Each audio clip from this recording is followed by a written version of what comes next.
And welcome back to episode 199 of the Hit the Showers podcast, presented to you by the Foolproof Entertainment Network. As always, I'm your host, Clifford Jordan Jennings, and I'm here with my guy, Q Dog. What's happening? Yeah, chilling. Another great week of Preseason? awesome Miami Dolphin Man, projective greatness. fuck them fish. Fuck them fish. Terrence Crawford already caught the big one. Now I guess the Raiders gotta come swoop up on the fast one. I guess you the fast fish. Good look. Good thing he associated with the Cowboys and not the I Dolphins. know that's right. But shit, we back. Mock is definitely gonna be joining us here. He should be soon. But while we wait for him before we get on him and these motherfucking Eagles as much as we possibly can. I don't want to run down that list, right? Like Yeah. we talked about before the show, but I would like to have that conversation again that you said, Okay. because I do somewhat agree with that, but then I also feel like you kind of, if you know they're going to end up there, why wouldn't you put them there? You know what I'm saying? And for my people listening, this is in reference to the power rankings. We ran down a power ranking uh, episode 197, and they had Jets in the 8th spot. ESPN releases one, and now the Jets aren't even in the top 10 anymore. And what did you say, Q, about that? Um, Pretty much I said, you're looking at a team that was high 20s the past few years. You know what I mean? And just because you put together a team full of talent don't mean it's gonna click together. And you got to give them some room to grow. Right. Got to give them some room to grow. You can't just put them up there. We've seen, starting from the top down, we've seen the Chiefs, what they do. Eagles, Bengals, Niners, Dolphins. Cowboys, not so much. I hate that they always include them in the top 10, but that's so-called America's team. Right, man. So, That's getting you know, old to they're, me, they're, too. they're more like 16 to me. Well, no, I give them 14 because they're going to get in the playoffs. I wouldn't give them 14. I would probably give them like 11. Mm, I guess that would still put them in a wild card situation. Yeah, I would probably give them an 11. And that's what's crazy about them, is on paper they do look like a 6 or a 7, but Yeah, when yeah, you watch them in and year out, and they haven't made too many drastic changes to improve themselves, it's like, why do we keep giving them that high? Just because you're doing decent in a weak NFC doesn't mean that on a entire league ranking you can put them at a 5 or a 6 spot. That doesn't make yeah, sense to yeah. me. Like, that's wild. But Trying to keep them medium, you know, but Jerry you know. Jones will pay for it. We know that. Yeah. Jerry Jones will pay for it, and I mean that in every way that came to your mind when you heard me say it. That's exactly how I meant it. He'll pay for it, so I'm sure he didn't slip a few dollars to somebody to What is it, keep them where man? they at. That's my only. That's the only conclusion I gather from that. Because you are absolutely correct that Cowboys just being up that high is wild to me. Wild to me. But And I mean, uh huh. and and also Detroit even being at 10 is kind of an exaggeration. You think? I mean, when you take into consideration that you're putting them over the Jets. Right. The only thing that makes sense is what you said at that point. But what I will say is, anybody out there that's hating on Detroit, I challenge you to pull up their schedule from last year and give me their biggest loss margin. You feel what I'm saying? Like, they Yeah, wasn't losing by hella points. They was with the Chiefs by 3 and the Bills by 1 and shit like that. It's like, yeah. when you can have a team that is still very much incomplete at the moment, hang with teams like those teams like that, that means that they on their way. And considering the fact that they've always had a decent amount of draft stock, they get decent picks. There's going to be some sort of improvement that you see from the Lions year in and year out. Now, if they do continue to get better than they did last year, that's all going to start to change. But for the time being, you can rest assured that they're going to make decent moves in the draft, and not so much the off season, but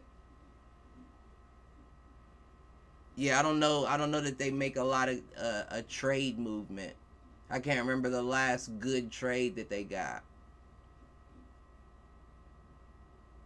I mean, looking at their team right now, keep the stars you have and continue Mm-hmm. to develop those young guys the way you're doing. I mean, they're doing excellent.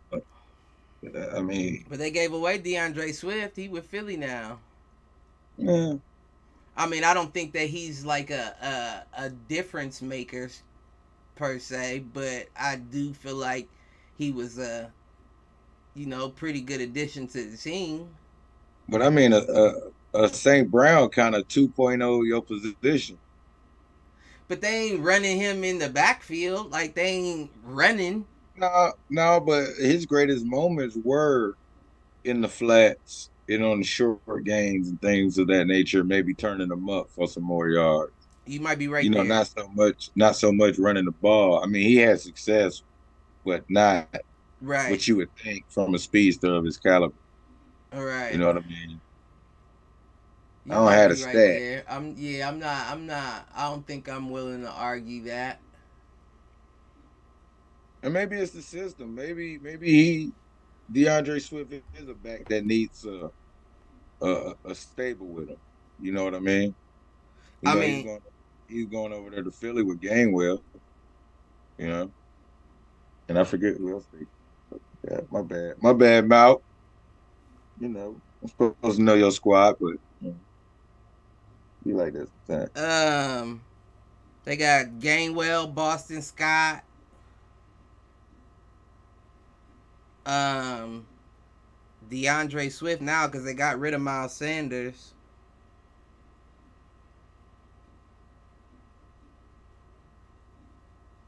Who is the bigger question is, who is the Lions running back now? That doesn't immediately come to mind for me. Oh, I'm trying to.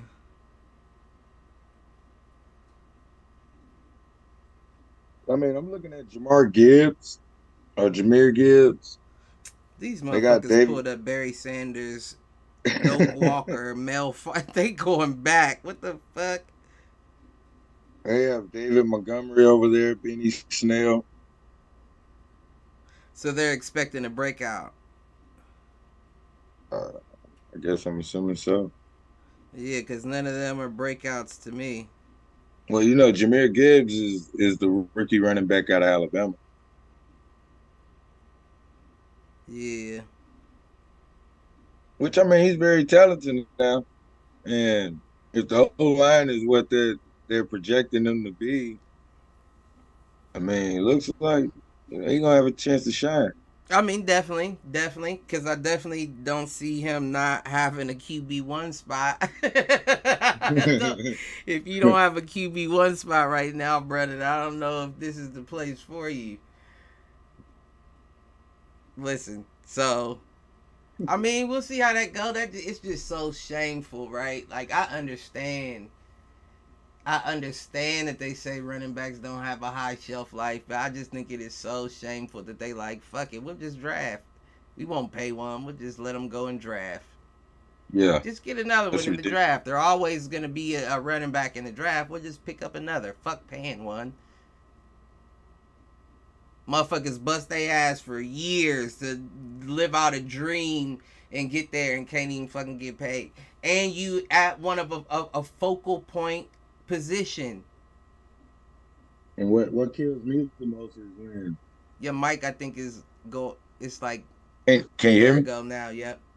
What kills me the most is the simple fact that okay, in Josh Jacobs' situation, you dealt with it 1 year, fucking proved it, come out on top, and they shitting on you again. Right. Right. Shitting on you again, bro. That's why I I can't completely keep up. understand him not playing or not. Yeah, not playing. Don't play. I wouldn't play either. Yeah, he the top of the top. Like He is. you dealt with the bullshit, came back, and still got to deal with the dumb shit. Fuck the running backs. Don't pay none of them punk ass niggas. Oh shit. He coming in hot. The views Hey, and opinions. Philly already showed. You cut out, G, and you looking real fuzzy. Why the fuck? Hold up. Yeah, I'm not set up yet. You got. I just walked in the door, G. You gotta give me a second. I'm just popping off my shit. Hold up. Nah, I do want to know if Philly proved this though, but Hold up. Boy's laptop was dead. Just walked in the door. Gotta get this. Man. Man, if I told you it was a day, it was a day. listen, I feel your pain. All right. The king is here with a makeshift setup for now. Fuck, man. But I was just saying that, I mean, you definitely need the running backs. That's no questions asked. But I think what we're getting into is that since you got the Debo Samuels, you got a lot of athletic quarterbacks now, I think the owners are thinking, well, what's the worth of a running back, even though there's still value clearly with the running backs. I mean, you could go that route, right? But then what you gonna have to do is actually have a stable of quarterbacks and a state. We've seen it with Lamar. Lamar gets hurt, then they put in what's his name? What's his name? Well, that's a little Smith. different. Tyler Huntley. Huntley, Well, that's a and little- then Huntley get hurt because he do the same shit, and then they put in Smith. It's like if you gonna put that responsibility on your quarterbacks and wide receivers for that matter, you're gonna have more of them then. Well, they do, Cliff. And you just brought up a perfect example. The Ravens did a complete 360 this year, right?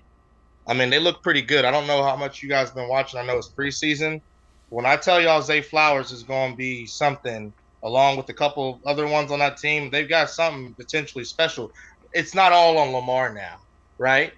I can throw the ball to a couple different guys, at least three to four different guys right now. He can throw the ball. And that checks off half of it, but the other half is then your running back. What now? If you don't run, if you don't run, you can't pass. Your run game is indicative of how well your pass game works. I agree, but to your point, when you got a Lamar Jackson, somebody that's so explosive, right? Like they're thinking their running backs should get more yards than Lamar Jackson rushing, but at the same time, it's like they probably rather see Lamar run that ball. They probably rather see him go and get the 10, 15, 20 yards than J.K. Dobbins. That's just the truth. I mean, I get it, but it gives me lose your life savings at the casino vibes. That's the exact style it gives me. Like, I can keep losing year in and year out because, like we said, when's the last time he finished the season out? So right. I can keep seeing him get injured year in and year out, but I know he's that good. I know I can hit. I know if it just takes 1-7 or 1-11 to make my money back. It gives me those kind of vibes. I mean, but that's just how the league is shifting. You know, yeah, but go ahead, Q. No, I was going to say, you got to look at a team like San Francisco. Tell me more. Okay, so you know what you got out of Debo. You know what you got out of George Kittle, right? And you had a good rookie that you were bringing up at IU. Right. All right, but what did they realize? In order to take more stress, take more pressure off my quarterback, so we can play insert should something happen, they brought in Christian McCaffrey, and he's getting paid top dollar. Mm-hmm. But at the same time, it's like, okay, so if you want your running backs more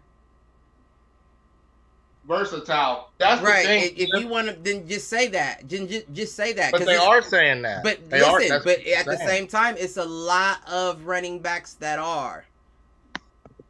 It's a lot of running backs that don't. It's a lot of running backs that don't drop balls, that catch all that shit and get extra yards after the catch. It's a lot of them, so you can't just use that excuse like McCaffrey is versatile. Why isn't everybody else? I don't think, because I don't. If I'm being honest, in my opinion, I don't think there's a lot. I think you're giving the running backs more credit in that regards, Cliff. I see too many running backs drop balls, screen passes, wheel routes. Not all of them have hands, right? Because they're running backs, right? I think a few of them have hands. Don't get me wrong, but no, a lot of them don't have hands like that. They're not built for that. Derrick Henry's not finna go out and get the wheel route for you. You know what I mean? He's gonna run the ball. No, he's not. No, he's definitely not built for that.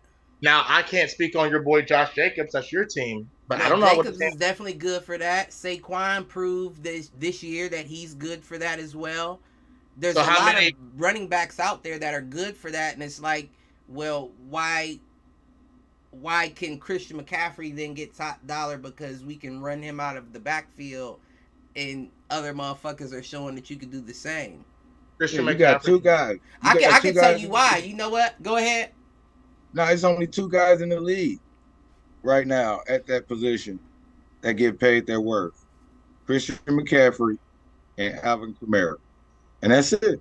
You are right. You're right. And that's it. You're right.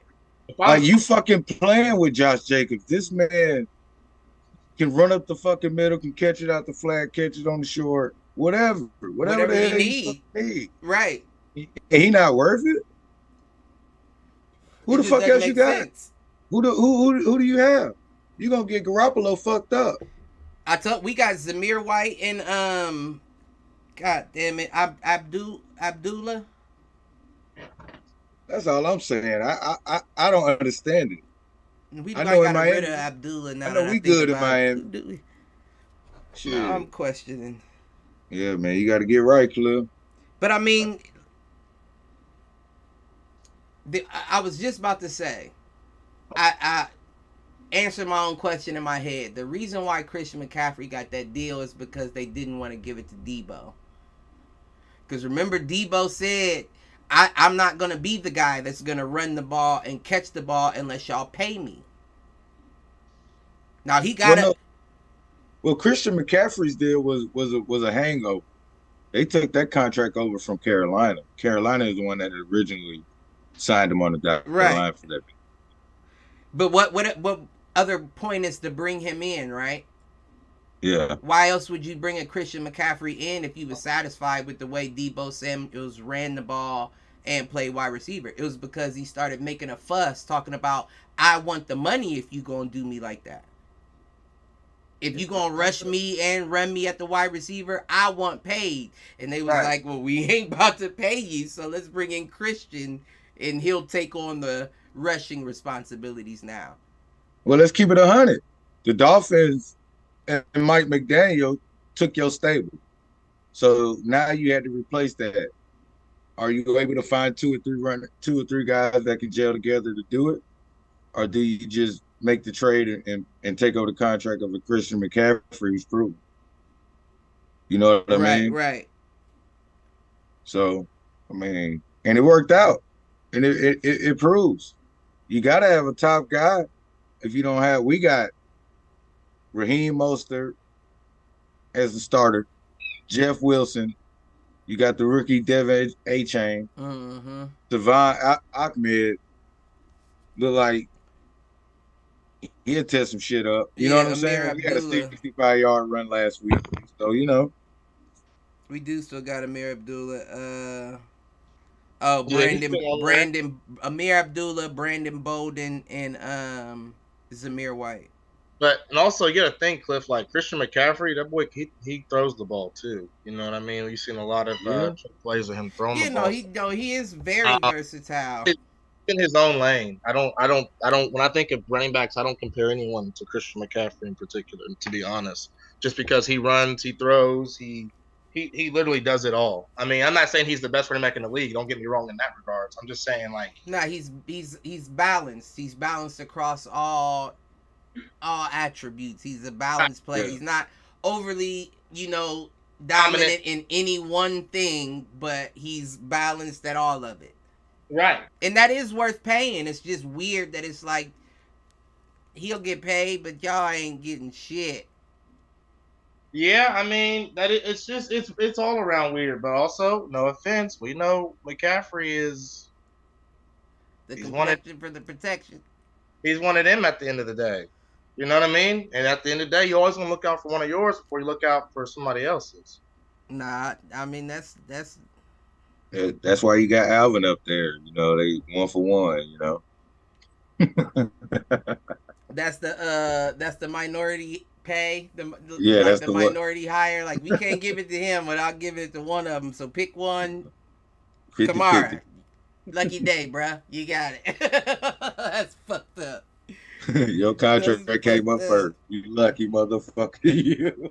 But let's run down this preseason real quick so we can get into some of these topics. First, that Browns-Eagles tie. That was the weirdest tie of... that was just the weirdest game. It was safeties, field goals, everything, and y'all still managed to tie each other. I mean, I don't want to sound like a broken record, Cliff. But I'm just going to keep saying it until everybody realizes it. Marcus Mariota is getting the majority of the snaps, Cliff. Right. I've been telling you for 10 years now that he's not a good quarterback. I've been telling you for 10 years now, whether he was a Raider, a Titan, doesn't matter, a Falcon, now an Eagle. He's not a good quarterback. He did all right with Tennessee, though, before he got hurt. But no offense, your standards and all right and mine when it comes to quarterback are two different things. He took him to the playoffs. Tim Tebow Broncos playoffs, Cliff. Oh, my goodness. Touche. Rich Gannon took the Raiders to the playoffs. Don't play Rich. Don't play Rich. But the point I'm getting at is the standard. That's what I'm saying. Like, don't play Rich. I know. Was Rich an all right quarterback? Yeah, but no, yeah, he was. I'm not saying he was. I'm not saying he was exceptional. I'm just saying Rich did it multiple times over and over. He was at least consistent. Gotta respect his game. Right. They aren't even consistent. They're not. So that's why I said don't play Rich. But I see I see exactly what you're saying. I don't even, me, I'd just be for the sake of, the debate. But, no, Cliff, I mean, it's fucking piss poor. I mean, I am concerned about the defense.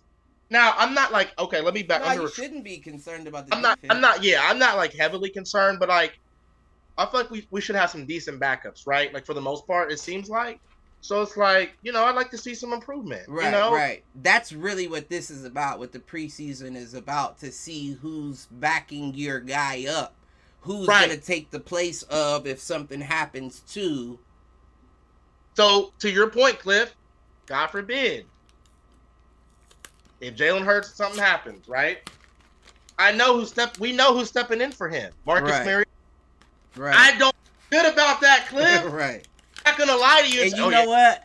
I gotta give it to you too, because I know that him backing up Carr for all those years, I was just like, give him a shot.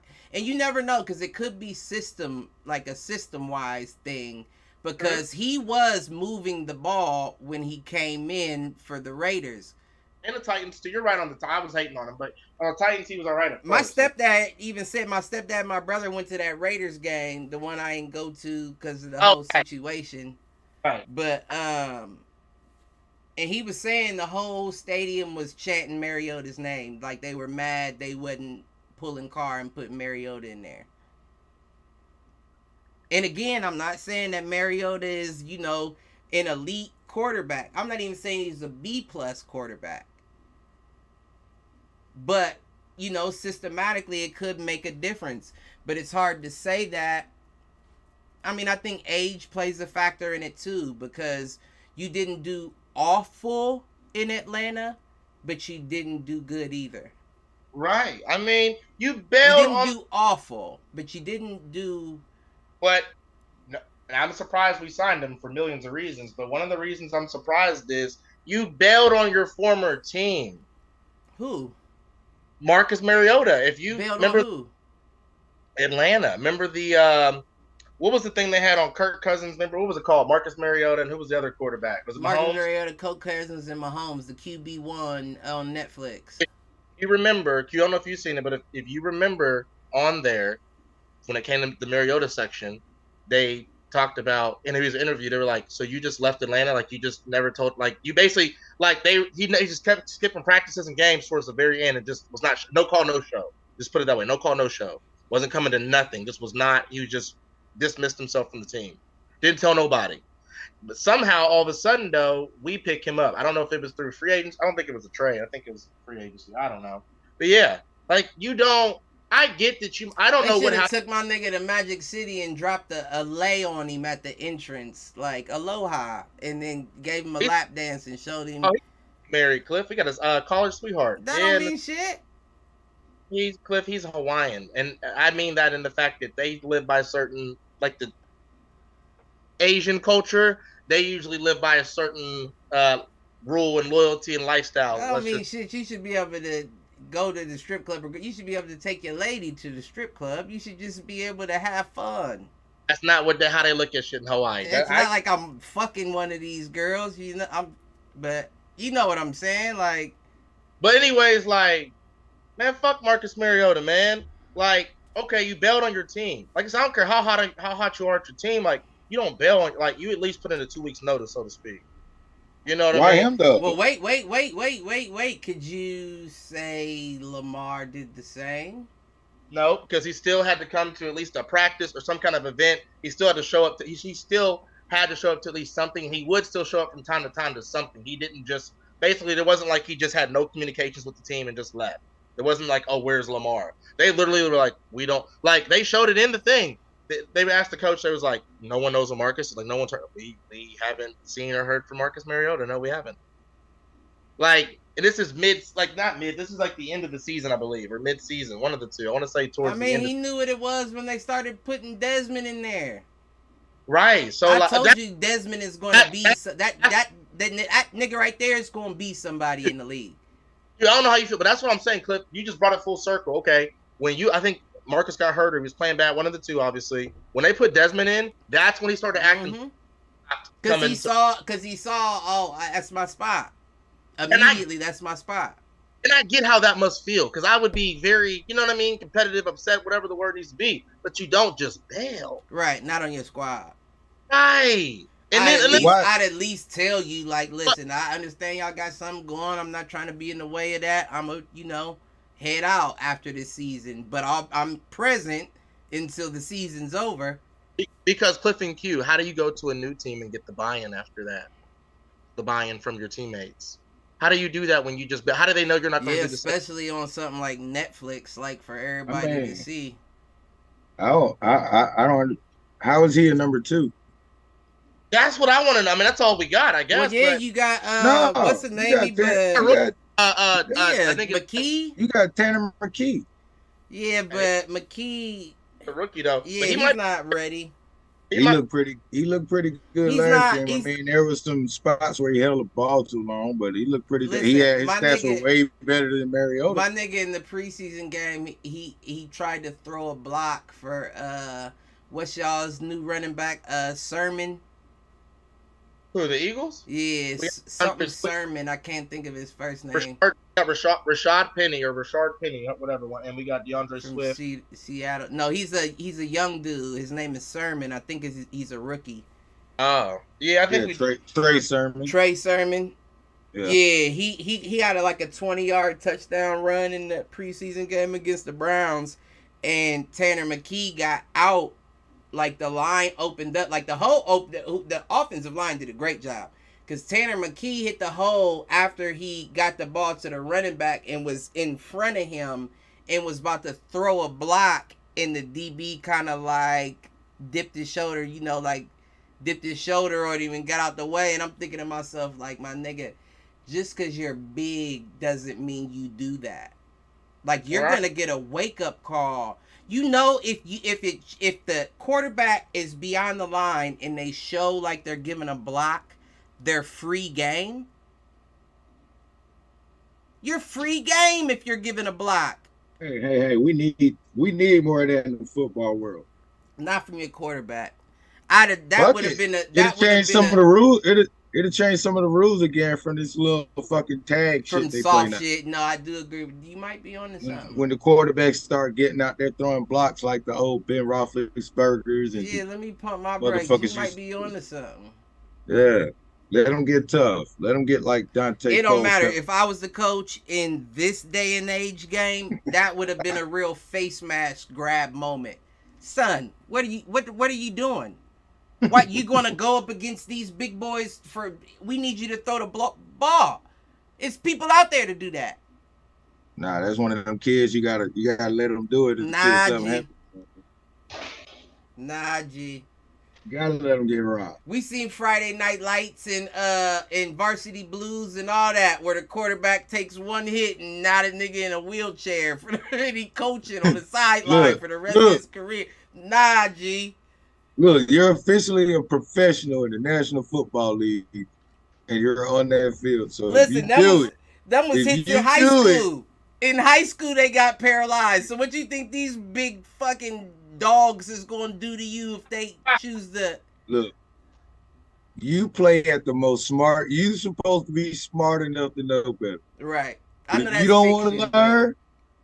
It is, but But it's still it's been hella kids that got paralyzed in high school, but most of them, and let me stop. I won't even say most, but a lot of them, it comes from the fact of improper tackling and shit like that. Yeah. Like you don't see a whole lot of quarterbacks, take break a back out. Like that doesn't happen a lot, but you do see a lot of players tackling wrong and breaking their back. Not rapping. Right.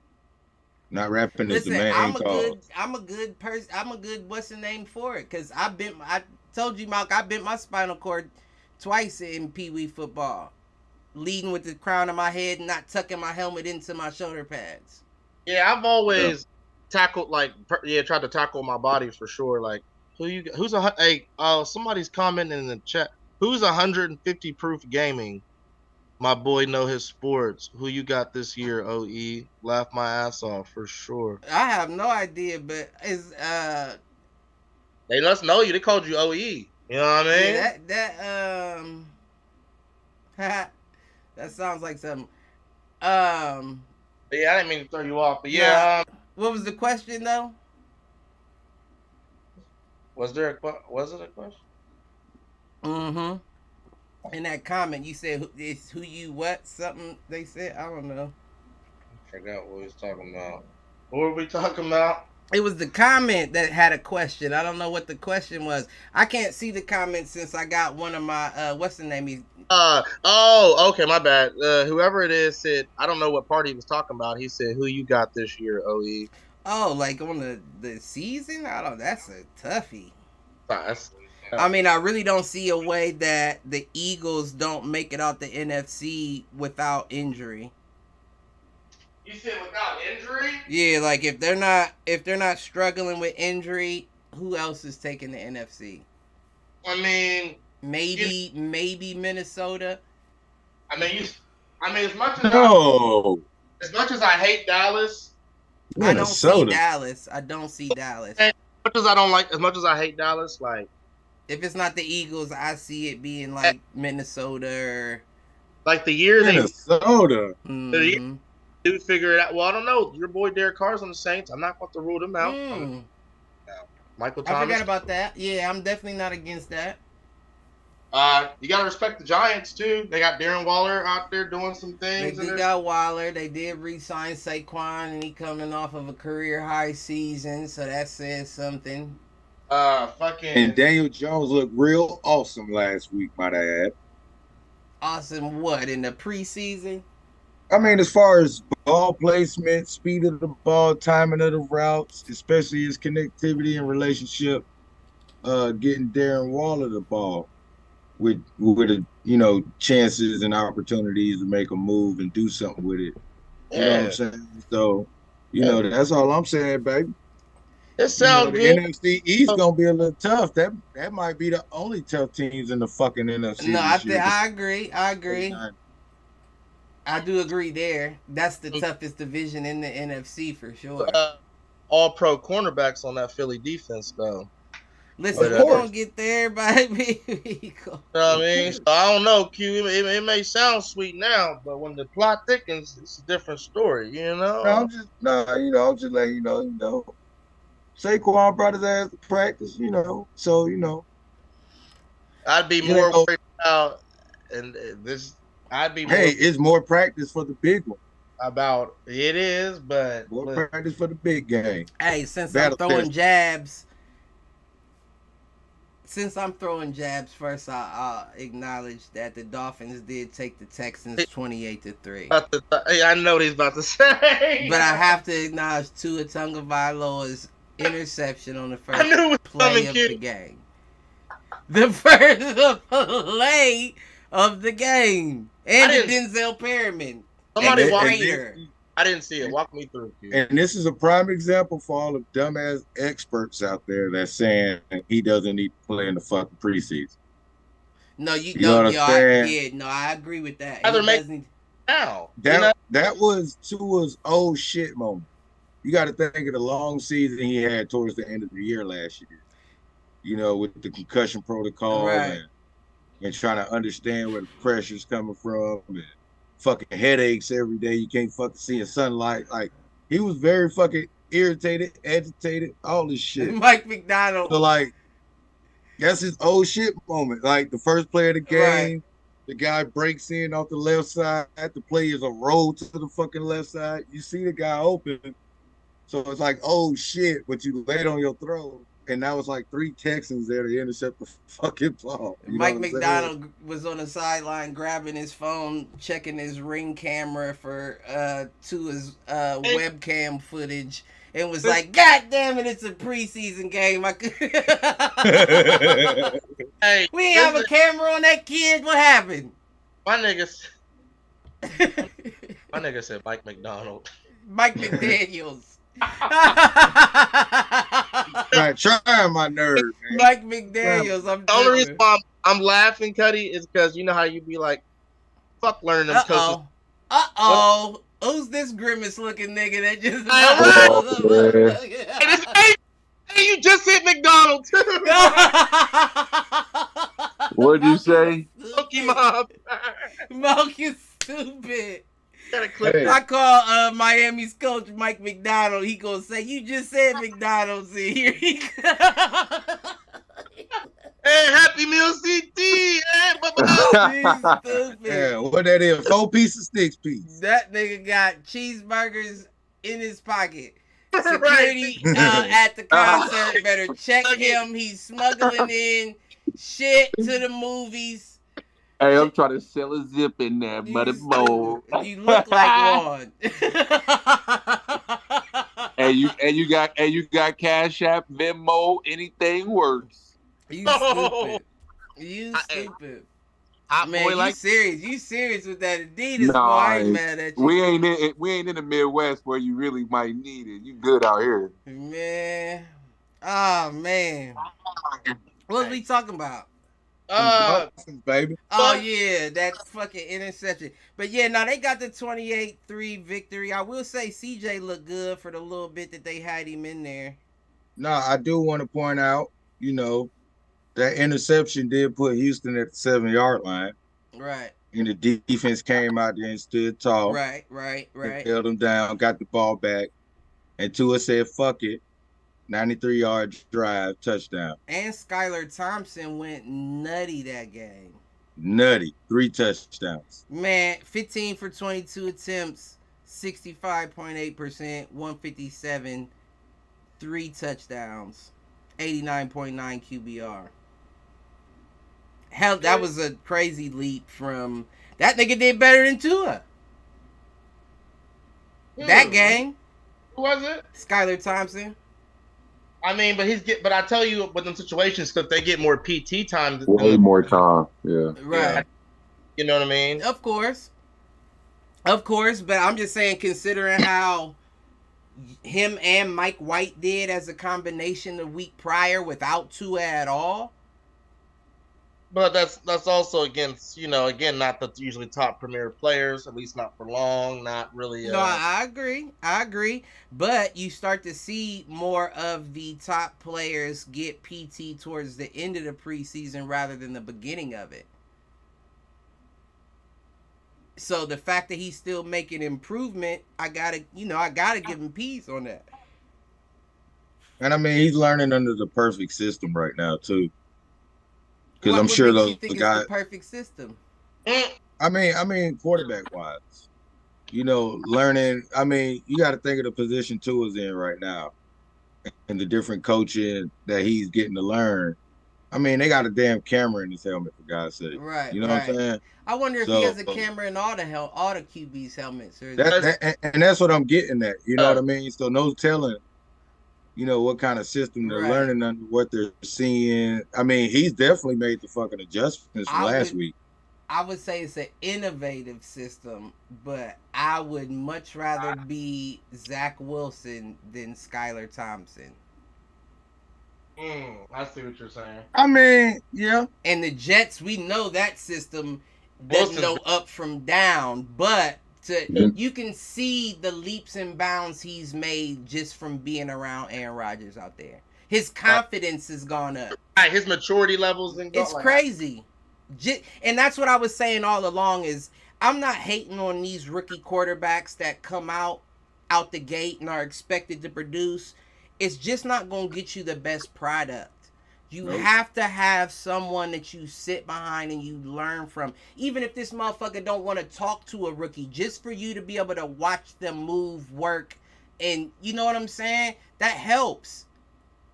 And just to see that little bit of little bit of time that he's been with AR and all this improvement that he's made, it speaks volumes. You need to sit behind somebody. Hell yeah. And these kids ain't built tough like they used to be. So you can't go through the growing pains all the time with just anybody anymore.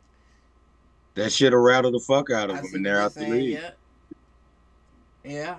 Next thing you know, they need a mental break. You know what I mean? So yeah, they retire early a lot, like young nowadays. Yeah. Injuries got the best of them trying to fight. Listen, we seen it. We seen it in Varsity Blues and Friday Night Lights. Niggas turn coaches real quick, G. Sony Michelle just retired. Like I thought Sony was gonna play for a little longer. Retired, yeah. I did see that. It was a few more young ones that just talk like they hanging it up. But while we said that, the Zach Wilson shit, we'll just jump into that. Bucks got that dub 13-6. Zach Wilson did throw 9 for 13 for 70 yards. No touchdowns, no interceptions, but he had 2 rushes for 41 yards. And he had an 82.2 QBR. He did all right. And he looks better with Aaron Rodgers out there. Like, they damn near might have got themselves a gem of a situation. You know what I'm saying? Because Aaron Rodgers ain't going to be there forever. You may get 2 years out of him. Yeah, I agree on that, Cliff. And now you got, Zach there as the new guy sitting behind him. The young pup wanting to learn. Yeah, they're hoping Aaron can groom Zach. I definitely believe in these 2 years so that, yeah. Do they still got Mike White? Nah, they traded him to Miami. To Miami? Okay. Yeah, he's down there looking like trash. Looking like QB3. Mhm. Hey, give my guy a break. I mean, Don't he worry is about though. it. It'll be cool. He'll learn that, being the scout team QB. He might fuck He'll be around all and right. still get PT even at the QB3 spot. Hey, That's because we're gonna be up 52-7. You better hope that's what it is, and it's not because your quarterback one's helmet is in the field goal post somewhere. Hey, man. look. And the second string. Tua's starting to go off on the media now. Y'all better leave Tua alone. What does that mean? He I'm gonna just play telling you. better? But Q, Nah, it's the same shit I've been saying the whole time. Everybody want to say and question this man over and over. When the fuck is it finally done so he can get on the field? Right. You But know why what I that- mean? why the Stop rookie? talking about this man. This man put on some muscle. Now it look like he ain't been doing shit. Like, watch your mouth, let this man do his work. I don't doubt Tua's work ethic. I don't think that even with him being out for that time, he wasn't doing nothing. I don't think that. No. That was just recent comments made by Ryan Clark that I was referring to. Okay. That he had some clapback words to say about. That's all. He be talking though. That nigga be I talking. mean, Ryan Clark was a proven. He's gonna be a Hall of Famer one day. Yeah, he is. Yeah. He is. That's true. Super Bowl That's champ. true. He Played is. on might get But some he was also podcast a awards, DB too. too. He was also a DB too. So One hard hitting safety. That nigga So, was like so what safety. I'm saying is he's always gonna have that bias towards his side of the field. So Right. you are gonna be hard on the quarter. I intercept the fuck out of you if I was still around. You gonna have. So that's who you jaw to. still do it, man. That's who you jaw to. I get it. Right. Just keep my name out your mouth. You feel what I'm Yeah. saying? Yes, that's all. That's the same thing with the whole Charles Part. You know, Mm-hmm. it's cool. The whole Media Shannon gets a- Sharp shit and all that. Keep my name out your mouth. If you wanted to see me, you should have played basketball, nigga. Sit your ass on the bench and eat your popcorn and watch me play. So they paying me millions to talk. I gotta talk. Listen. I gotta talk. Well, I'm sorry. I was referencing the incident with the Grizzlies. But Q, what about that rookie blowing up y'all's offensive line, man? He blew through the offensive line and smashed him into the running back, ran him over and got the quarterback. Will Anderson Jr., number 3 pick in the first round. In that Bucks game? Bucks game. I'm talking. Yeah. No, not the Bucks. The Jets and Texans, right? Man, you ain't No, holding Miami we no went played. dog. It was the ain't holding no. Texans. Dolphins. You ain't holding no dog Yeah. on every play now. Huh? You ain't holding no dog on every play now. No, you can't. I mean, that's a rookie though. Man, all right now. All that big noise you was talking about. I mean, all right now, And come you on know, now. and you know when Come it on comes now, to, Mal. and you know when Come it on. comes to D line, a lot of them boys like being rookies. They're just Hey. winning off of brawn because they don't know. Fuck I don't that. know all the moves and the different dips, cuts, and angles to take. So I'm just bulling. I mean, They try to My call Niggas our ain't game ready man for tonight. that. Niggas ain't ready to just be bulled every play. Like, God damn. This nigga ain't spinning, ain't swim moving, Right. ain't doing nothing. He just bullying me every play. Hey, that motherfucker fast though for his size, bro. There's a Fuck. lot of them out there, man. He's fucking fast. He came like a bullet. That That's why D-line I think- spot's getting freakish. I can see him being like defensive rookie of the year potentially if he's healthy. It's a lot of them out there, man. I'm trying to tell you, it's a lot of them out there. Hell yeah. But I do want to point out CT was right. I watched that episode 3 of the Hard Knocks, and they did have Randall Cobb out there specifically talking to the wide receivers about what AR likes, what what he don't like, how it's gonna end up being if they don't, like I figured it would. I know Allen's just there, but I feel like it's easier for the youngins to relate to a youngin. You know what I'm saying? They probably do it off his play, but like his vocal skills is probably not there. I mean, but you listen to Randall Cobb. Randall? No, I think Randall's. No, I'm talking about Lazard. Oh, right. No, I think I agree with you 1,000. He could probably show you a lot of moves and stuff like that, like Right. But being vocal, like trying to tell you and do Right, here, right. do that and that. I don't see him doing that. I agree. Yeah, he can translate it, but when Aaron back there snapping, That's where Cobb come in. Right. You know what I mean? Hey man, I'm just letting y'all know. You know, that's what it was. That's why I wanted to It's point that out. intelligent from both places. It's kind of really intelligent, really, because you got the dog that been there damn near from the beginning, And then you got you got his the younger guy. pup. Yeah. You got the young pup that was with him when he came up, and you got them both there. And you got Wilson there. Showed Wilson a little something. Listen, that nigga, man, that motherfucker special. Adidas cleats on him. That motherfucker special, man. You can low key show saw some cheat code moves the receivers are doing.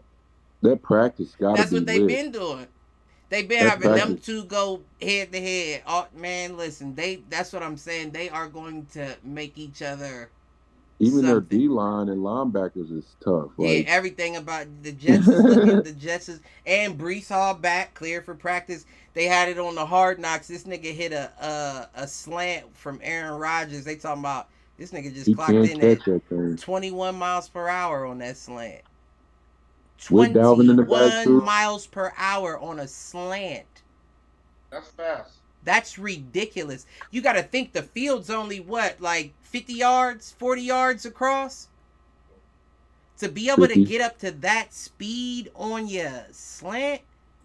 He used the whole field, though. I was watching him. Yeah. I had him last he zigzag all the way down there to where you gotta. That motherfucker quick, man. They was asking him in the episode, they said, you gonna get up to 23 miles per hour this season or what? I ain't seen 23 get clocked. I've seen high 22s. I've seen like 20. Nah, I've seen high 22s. I don't think Tyreek hit 23. The first half, that 200 first half.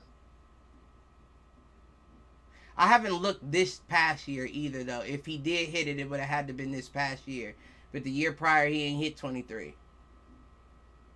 Jalen Waddle. I know his rookie year. Jalen Waddle slant last year. Tyreek said he gonna hit 2,000 this season. He said that a couple weeks ago. He said, I'm gonna hit 2,000. We was talking about miles per hour. You know how they clock the people at their fastest speed when they running. And the only reason why I know Tyreek didn't hit 23 the year prior to last year is because Darren Waller was up there at his time, and he had, I think, a 22.6 or something like that. Right now, what I got is the NFL saying the fastest was Tyreek in his rookie season. And he got what? His 105 kickoff return. It was 23.24 miles per hour. I'm sure a kickoff return is. My nigga had 100 yards to speed up. Yeah. Nah, I wouldn't doubt that at all. But I want to see that on a route. You running 23 on a route? Even if it's a catch, then the breakaway to the end zone. Yeah. If Brees Hall hits 23 yards on a rush or a route, it's gonna blow my mind. It's gonna blow my mind. Did you see that episode, Mal? Yeah, I watched it last night. You see Quentin Williams is mad. Mike Evans called him fat. Hell yeah. Bullshit. Because you know what? That just shows you. I know this is gonna sound weak, but it's the truth. Some niggas are softer than you. Like Williams is a hell of a defensive player. We know that. Yeah, for sure. That shows you though. Tell the nigga to hit the nigga with the right shit. That nigga's sensitive as hell. Yeah, I mean, as everybody has their weaknesses, you know what I'm saying? But I mean, I think that's a low blow. If I'm being honest, he was telling everybody. Yeah, I'm supposed to be big. I'm a stop being a teddy bear. I'm a D tackle. Like, I'm supposed to be big. He said, "Well, for a nigga that's 300 pounds, I don't look good for 3." The nigga said, "You look proportioned." He said, "Fuck you." For somebody that's not skinny, that's what he said. Right. Oh shit. But I mean, he's supposed to be big. You can't call me fat, nigga. I'm perfectly sized for my position. What the fuck are you talking about? He's 300 pounds. Right. That's not. I mean, That's crazy. His brother on the team with him. his Is brother, he? Who? You talking about the D lineman? Quentin Yeah, Williams. for the Jets. Quentin Yeah, he Williams. got a linebacker, a brother that played linebacker with him. Like, I I didn't think know it it is either another until I Williams saw. on the Jets. Yeah, sure. I think I it didn't know it is. either until. hey Siri, does Quentin You brother talking play? about Quincy Williams? His name Quincy? Wait, what? Y'all talking Quincy? about the Jets? Y'all got me feeling like a Jet fan with this green on talking about him. Right. Ah, You know what I'm saying? here he go. He I'm about about to go. Patriots bandwagon. You stupid. That We coming. boy looked like Zeke said he feel good at home in New England. right. That boy about to It shoot a says Yeah. CT finish. Quincy Williams is a D tackle. He got claimed off waivers back in Yeah, that's September what they picked him 21. up. He's a Yeah, dog. he's in New York. He is in New York? Yeah. Oh, okay. I didn't know that. I didn't know until I saw the top 100 thing. I was like, he got his brother with him on the team. Mm-hmm. Yeah, say, what, he went to Jacksonville and got traded to the Jets? Yeah. That's tough. I'm telling you, man, the Jets is on one. It's hard to say they not on one. Look like they make their players happy too. They with the right team. They doing I like something. Mosley at linebacker. He hard. You said Yeah, Mosley? they got him at linebacker. They got him at linebacker. The Williams dude. Yeah. Excuse me. But I say I don't know if he's gonna play any D tackle with this. I mean, line. Nah, they ain't gonna have him there. Yeah, they got him listed at linebacker. They ain't gonna have him there. But Does he start? No, but they say he plays a lot of reps. Apparently. Good backup. I do got a question, and this question is specifically for Mal. Uh-oh. Is Ohio State, OSU, the Ohio State Buckeyes, are they producing the best wide receivers in the league right now? Ooh. Why you say that? What would make you say that? What, Chris? Alabama. What's his name? Chris Olave, Garrett Marvin Wilson, Harrison. Jackson Smith and Jigba. And this is just recent. And then we got Marvin Harrison Jr. coming out next year. We don't know what he's going to be in the NFL yet. You Whoa. right. Nah. Oh, I don't. You right, but I mean, it's fair to say. It's fair. It's definitely fair to say. DNA. And Cliff know I'm right because Cliff, don't I always talk highly of Marvin Harrison Jr.? No, you do. Yeah, you do. But like I'm just being fair to the No, rest that's of the fair to say. league. That's fair to say. Have a nice wide receiver. Now I've seen y'all got the defensive back carousel as well. Well, that was just. That's why I was about to bring that up. Is because I found it ironic that Ohio State ends up having one of the top teams bringing in wide receivers when we don't ever have the top quarterback. Well, now, what Ohio State's been known for is DBs and linebackers. Your AJ Hawks and all them, and all your DBs, yeah. but wide receivers not so much. I mean, your back in the day, your Ted Gins and your Santonio Holmes and all that. But I'm saying, as of recently, they really haven't had quarterbacks to really get them the ball. CJ Stroud did all right. I will give him that. And what's the name? He didn't do awful. Rest in peace, Haskins. I mean, they had even before Haskins. Right, y'all had before Haskins. I was not feeling Barrett. I was not feeling. That's just opinion. Barrett was tough. Then how they played. You may have not liked or been a Cordell. fan, but they still made it to the big dances and shit. Well, when did he ever lace up? When did Barrett lace up? What you mean? Didn't he fill in? He went to the Broncos, didn't he? Are we talking NFL or I'm talking NFL? First, you was talking OSU. So I'm saying quarterbacks. I'm saying that's. I mean, that's in my mind. That's proof that Ohio State quarterbacks don't pan out. When all of the last few got. Oh, no one's arguing that. Yeah. I didn't say. Yeah, no. Right. So it's ironic that you would have wide receivers like that when you don't have quarterbacks like that. You feel what I'm saying? But here's the difference, and I want to see what CT and Q think. The quarterbacks don't pan out in the NFL, but they've not played terrible for the college or the university. They were good enough to maintain, the team at that I'll level. give you that. You know what I'm saying? You're absolutely correct.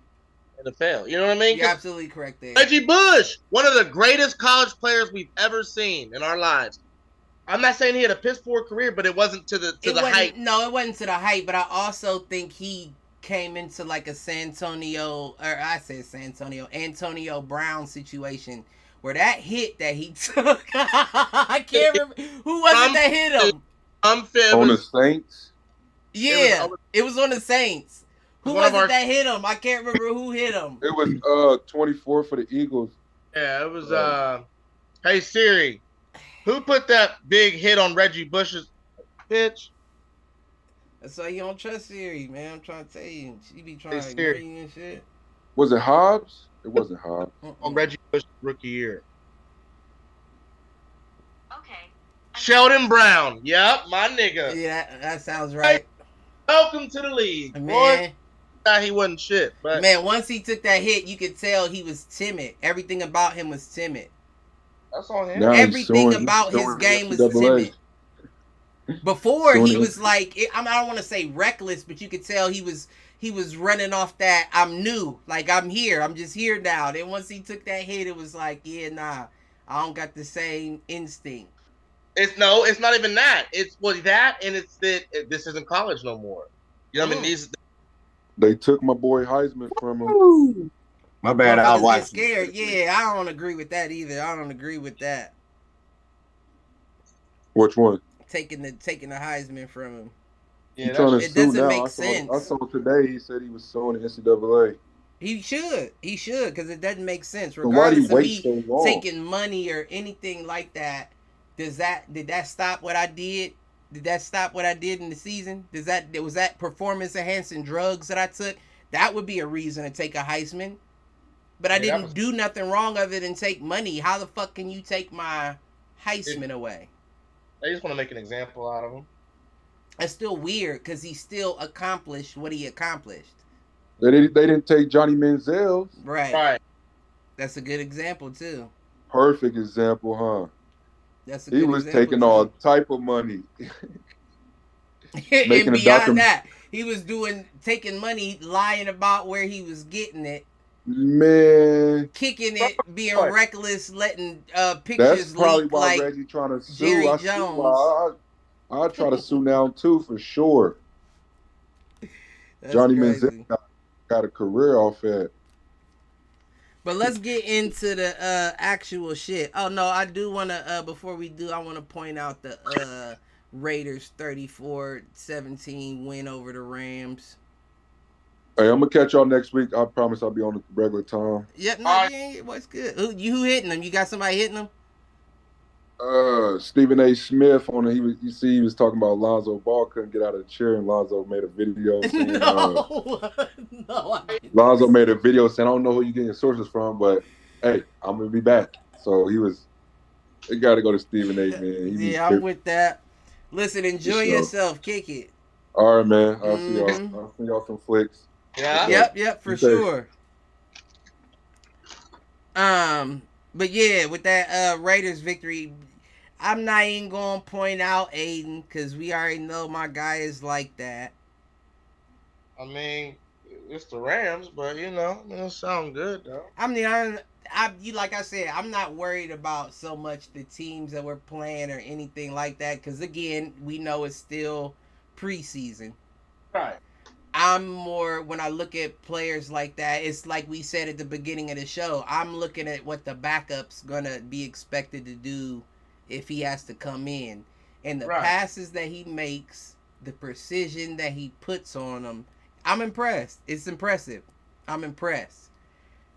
But I was also very impressed with Trey Tucker, our new slot back out of Cincinnati. He had 3 receptions out of 7 targets, 66 yards, 22 average, and a 40-yard long. And it seemed like that was Aiden's guy You know what I mean? Like that's why he had the 7 attempts, because he was looking for him even when he shouldn't have been. But I thought that was a good thing to see, two rookies like getting a connection early type shit. So like I said, I'm just excited to see the season. I don't know, and I'm not talking wrong or trying to talk wrong. I just don't know that Garoppolo makes it through the season because he hasn't made it through a lot of them for me to have confidence in that. Which is why I'm, combing through O'Connell with a fine tooth comb. But with that being said, I would like to bring it into one of the topics as far as what rookie quarterback do y'all see having the most success? And for the listeners, before you answer, we'll run it down. We got out of Alabama, Bryce Young, first round, first pick to the Carolina Panthers. 2, OSU, CJ Stroud, first round, second pick to the Houston Texans. 3, Anthony Richardson out of Florida, first round, fourth pick to the Indianapolis Colts. 5, Will Levis out of Kentucky, second round, 32nd pick out of the Tennessee Titans, or to the Tennessee Titans. And 5, Hendon Hooker out of Tennessee, third round, 66th pick to the New York Lions. And just because I want to, I'm throwing in my guy Aiden out of Purdue, fourth round, 135th pick to the Las Vegas Raiders. None of them. But you said who does the best out of all of them, right? Out of the rookie quarterbacks, basically. And you could throw somebody out that I didn't name. I was just naming, the... I picked CJ just because of the division situation in the... Okay. Yeah.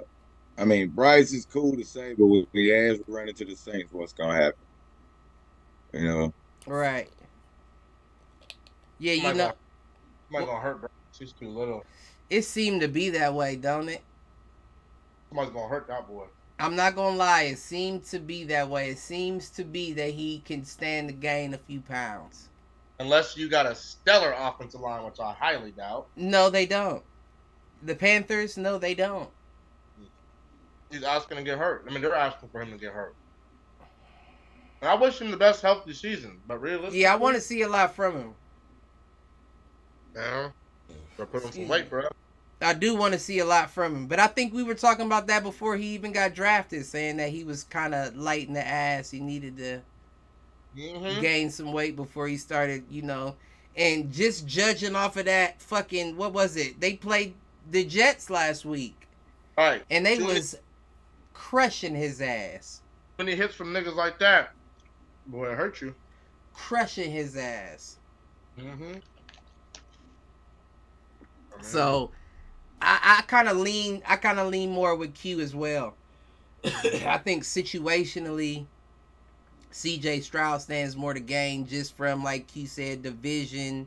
The fact that they need him that much, like the Texans are in need of CJ Stroud.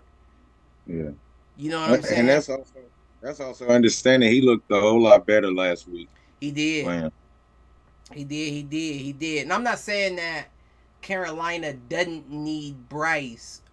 It's just not the same way the Texans ain't had somebody in a long, long time. I can't even think of the last decent Texas quarterback. David Carr. Deshaun Watson. Oh, right, Deshaun. Yeah, Deshaun did have a couple years where he did all right. Yeah, set my nigga up because he wanted out. Yeah, you are right about that. I forgot about Deshaun. Yeah. Set my nigga up. I can't wait till he write his story later on. He set my nigga up. Yeah, I would be interested to hear that.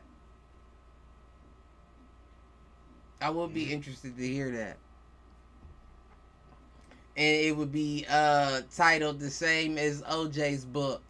If I would have molested these girls, I'd have did it like this. I'm just playing. These is only jokes. I'm only kidding. Well, wait, was he wasn't accused of molestation. He was accused of flashing. What's the word? Sexual indecency or Yeah. I don't know, something along those lines. But regardless, if I was to ask for head, I'd have did it like this. Ain't that how that OJ shit went? If I was to kill this hoe, it would have went like this. First of all, to fit the motherfucking glove. That's first. That's the first image came in my head when you said this. You want shit. the glove? Yeah, motherfucker got his whole fist in there trying to squeeze his fingers in that bitch. Listen, I'm clowning. We clowning. Man, we had a whole motherfucker. I was in middle school, bruh. Like we literally fucking like did nothing but watch the fucking had trials. the TV in there. Yep, they had the TV in mine too. Yep. Shit, today you get kicked out. I do remember that. And I didn't go to a school where it was a whole gang of us. You hear what I'm saying? Yeah. Mm-hmm. He went to one of them Proud Boys. Nah, I wasn't done like that. It just wasn't the whole gang of us. Man, it wasn't the Proud Boys. But you know, I think I'm leaning a little bit more CJ as well. I think Anthony Richardson definitely loses his spot to Gardner Minshew. I said it. I'm just saying, mark my words. I'm not saying that he doesn't have a talented career, but I think it's similar to the Aaron Rodgers, Zach Wilson situation where young quarterbacks could stand to just watch for a little bit before they come out there and be expected to produce. And Gardner, while he's not the best quarterback as well, he knows a lot that Anthony could stand to gain, you know, knowledge-wise before he goes out there stating his claim. I don't think Gardner has enough experience to be a mentor to somebody yet. No, not so much mentor. Not so much mentor. And I'm not even saying that if he was to take on that role, that Anthony Richardson should just listen to him. But he has been here a lot longer than you, and he's been in multiple situations. I can stand to watch this man and see how he, you know what I'm saying? I don't need you to tell me how to throw my pass. I don't need you to show me shit like Aaron Rodgers is doing Zach Wilson. But I do need to learn the game. I need to learn all of this, and you've been in it. I haven't. Just because I'm fast and I can backflip and I can throw a ball to the top of the stadium, that doesn't equal wins. So I need to see what you're doing right and wrong before I step on that field. I mean, yeah, but I don't know. So we gotta give him time, though. Like you said, just in general, the season hasn't started yet. So you know, we gotta see these guys. You know, we gotta see what they do. I agree, but I'm telling you right now, he loses his spot. He very well could, or he could be in a Jalen Hurts situation. The only way. What do you mean? What do you mean by that? No one thought Jalen Hurts was gonna be what he is. Right, but I mean, even let's be a buck. Even he had to sit for a little bit, right? Yeah, but I mean, that was different though, because we thought we had our guy. You know what I'm saying? In Carson Wentz, right? So he's that. But I'm saying, who's to say how much that benefited him watching Carson Wentz do wrong? Watching somebody fail can still benefit me. That tells me what I can't do. Can't afford to do that. He just got shipped out for it. Well, here's my thing. Clearly, the coaches and the team voted to have Anthony Richardson as the quarterback. Like, I'm sure it wasn't just the coach making him. I'm sure it was a consensus. Like, he's looking like the best. So out of the group of guys we got, he's looking like the best to be the starter.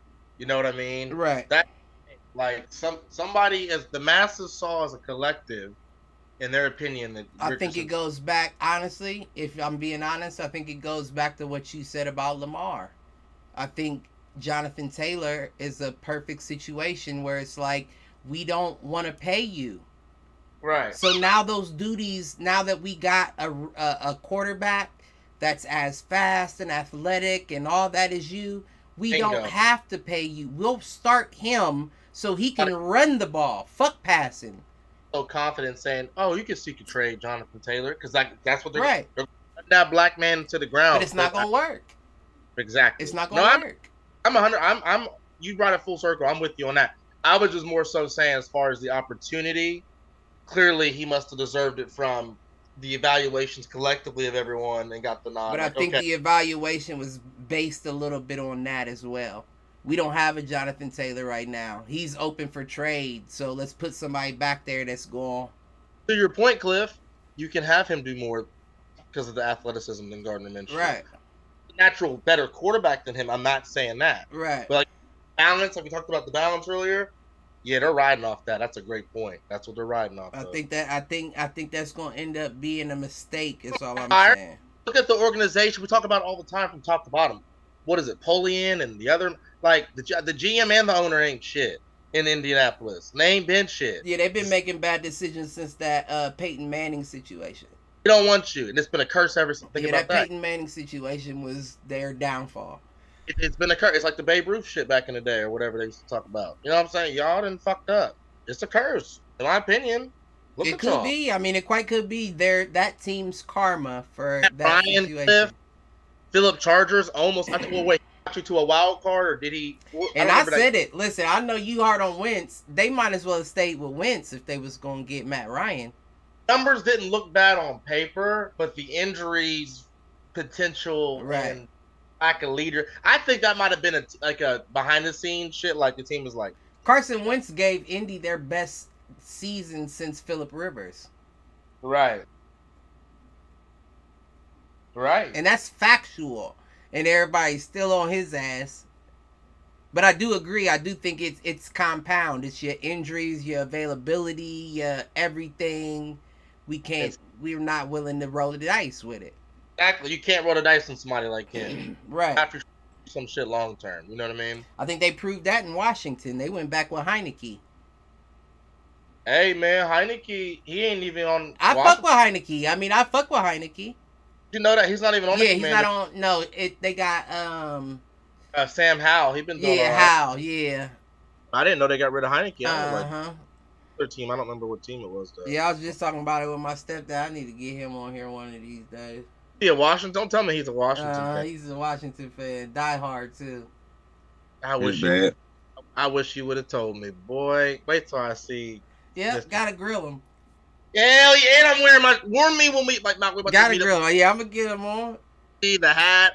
I'm on. I'm sure he'll be on it, too. I went over there to see my mom on Sunday. He had Washington house shoes on. I said, where the fuck did you get them from? Were they free from right, what the fuck? You got Washington house shoes on. Y'all ain't been shit since Doug Williams. And I know they were new because they had the W on there, not the Indian, the W. And he went hard. He was ready. That motherfucking slippers was throwing up West Side. Oh, I can't wait. Is your little brother a Commander fan too? Nah, he's a Vikings fan. Okay, cool. I'll live with that. Dom's a Vikings fan. I'm on stepdad. That's good to know. Yeah, I'm gonna get him on here.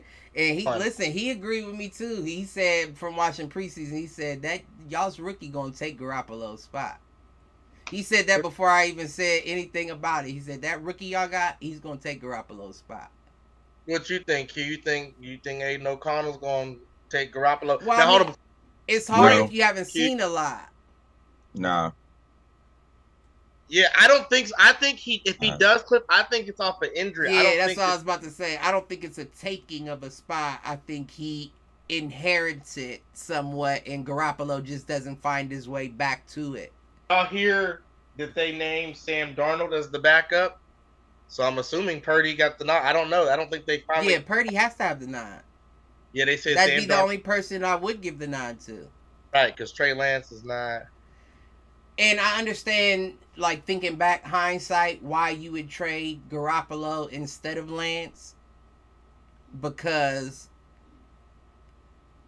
Lance is still subbable for Darnold.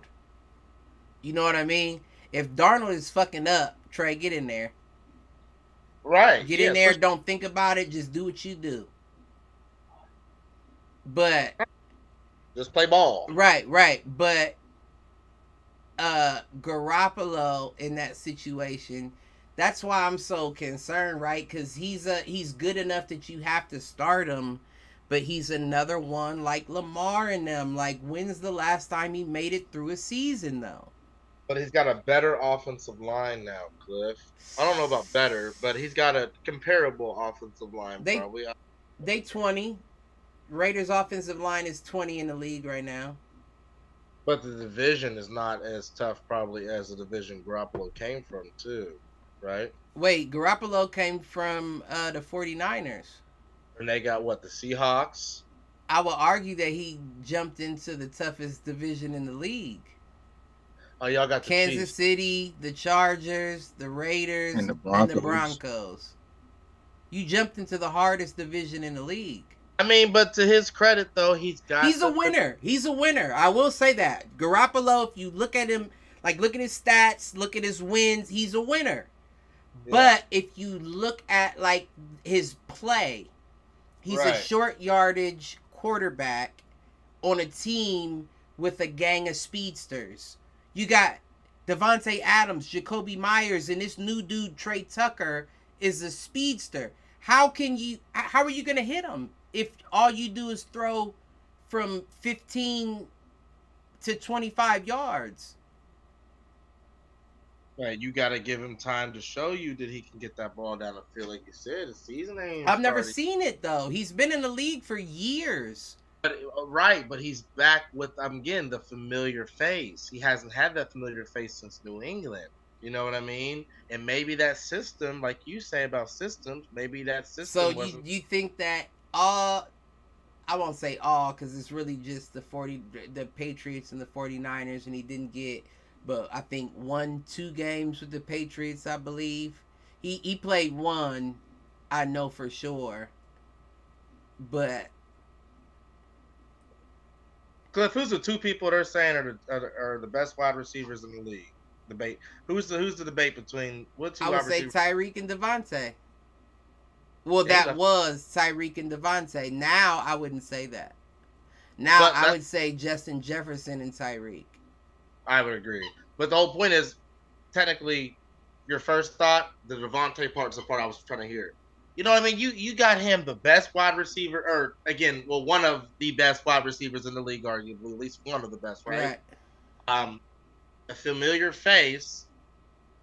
You never know what could happen. I'm not saying y'all going to go to the Super Bowl. I'm just saying they might surprise you. I'm speaking it to existence. We're going to the Super Bowl with the Eagles. It's Raiders, Eagles. Now, do I really believe that? I lean more to Jets, Eagles right now. And I know that's wild to say because I don't like to be one of those bandwagon.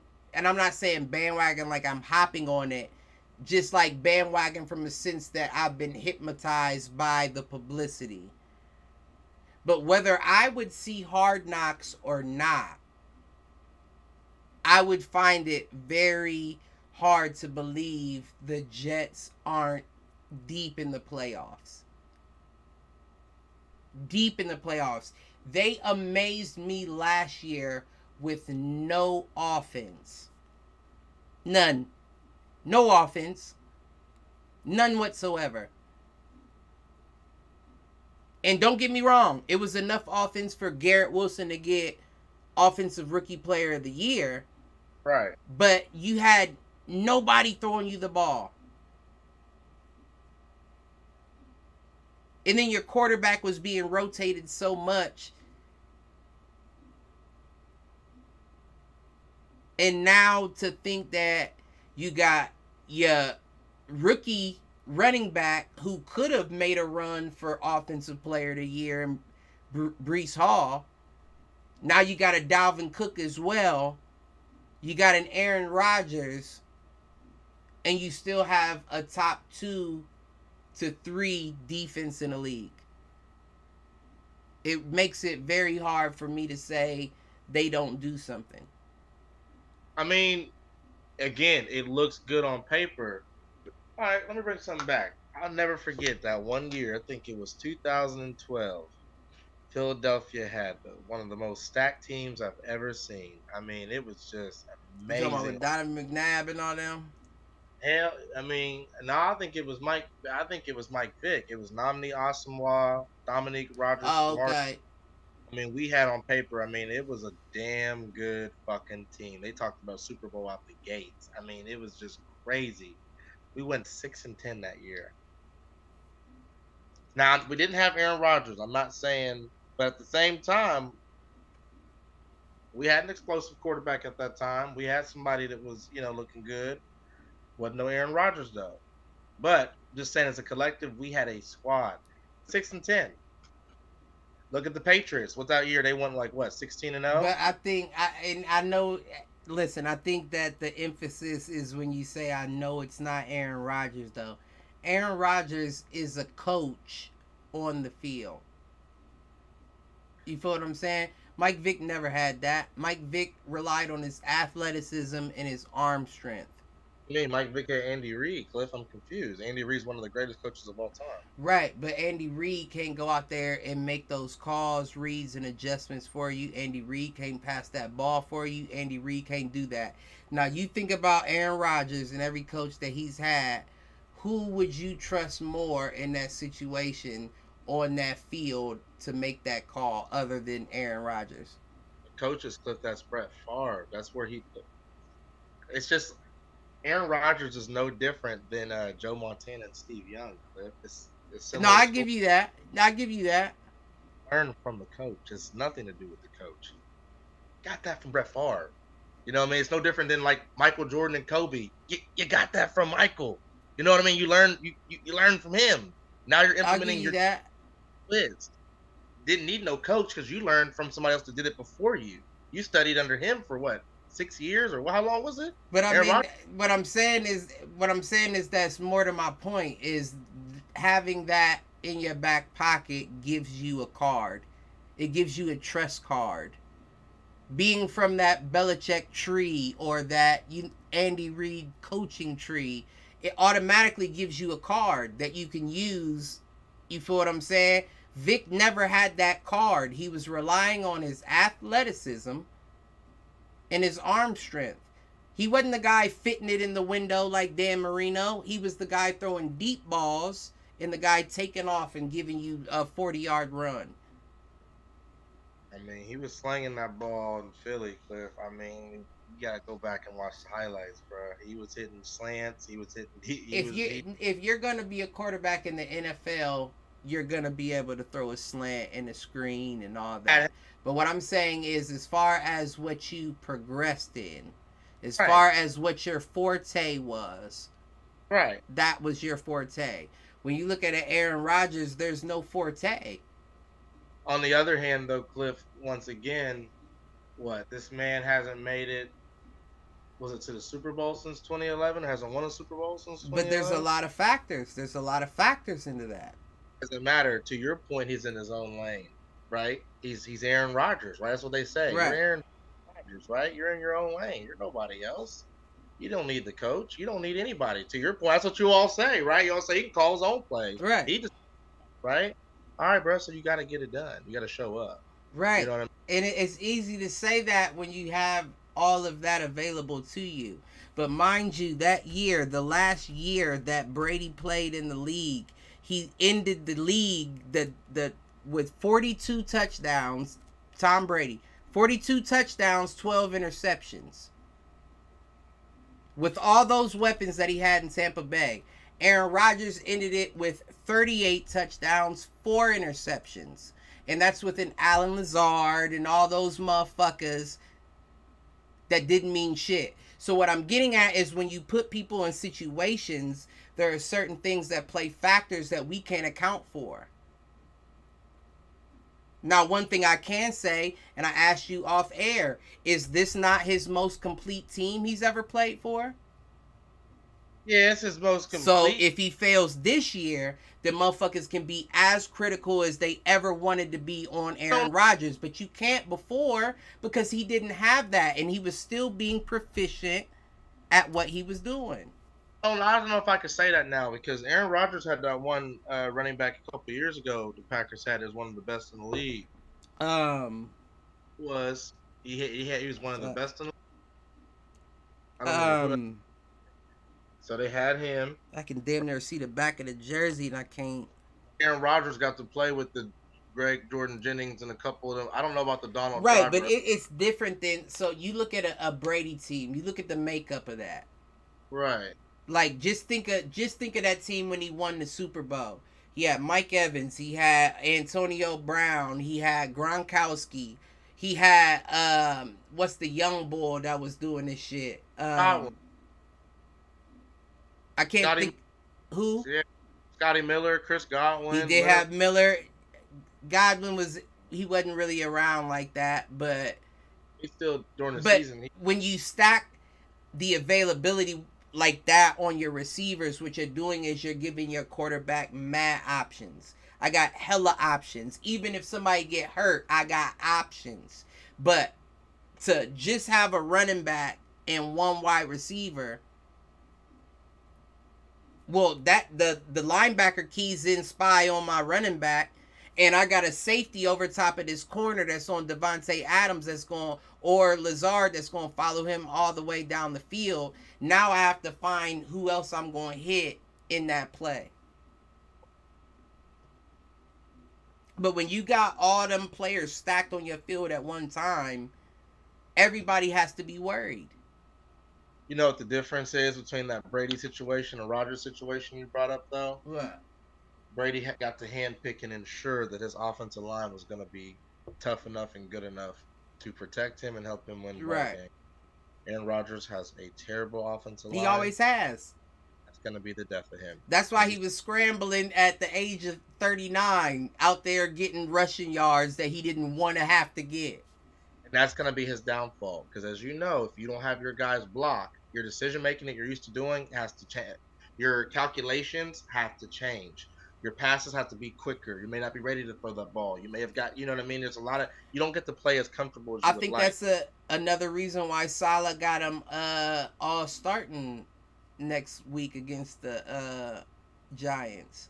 That's fine, but that still doesn't help. That's fine for the core players, but that doesn't help your offensive line block any better. That's not going to help them against the Dolphins. No. I don't expect you to magically get an ability that you don't have. But what I do expect is that now my quarterback gets an understanding in real time of how it's going to be week in and week out. This isn't practice. This isn't preseason.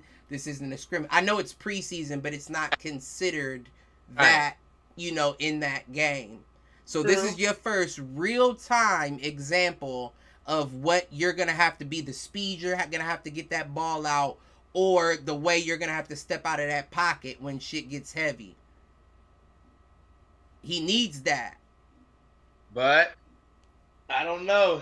See, here's the difference. Okay, here's the thing. We always give Q a hard time about Tua, right? And his offensive line of protection, right? Right. He was in his 20s, right? You know what I'm saying? 23 in the league currently, offensive line. Right. So he's got time to figure it out.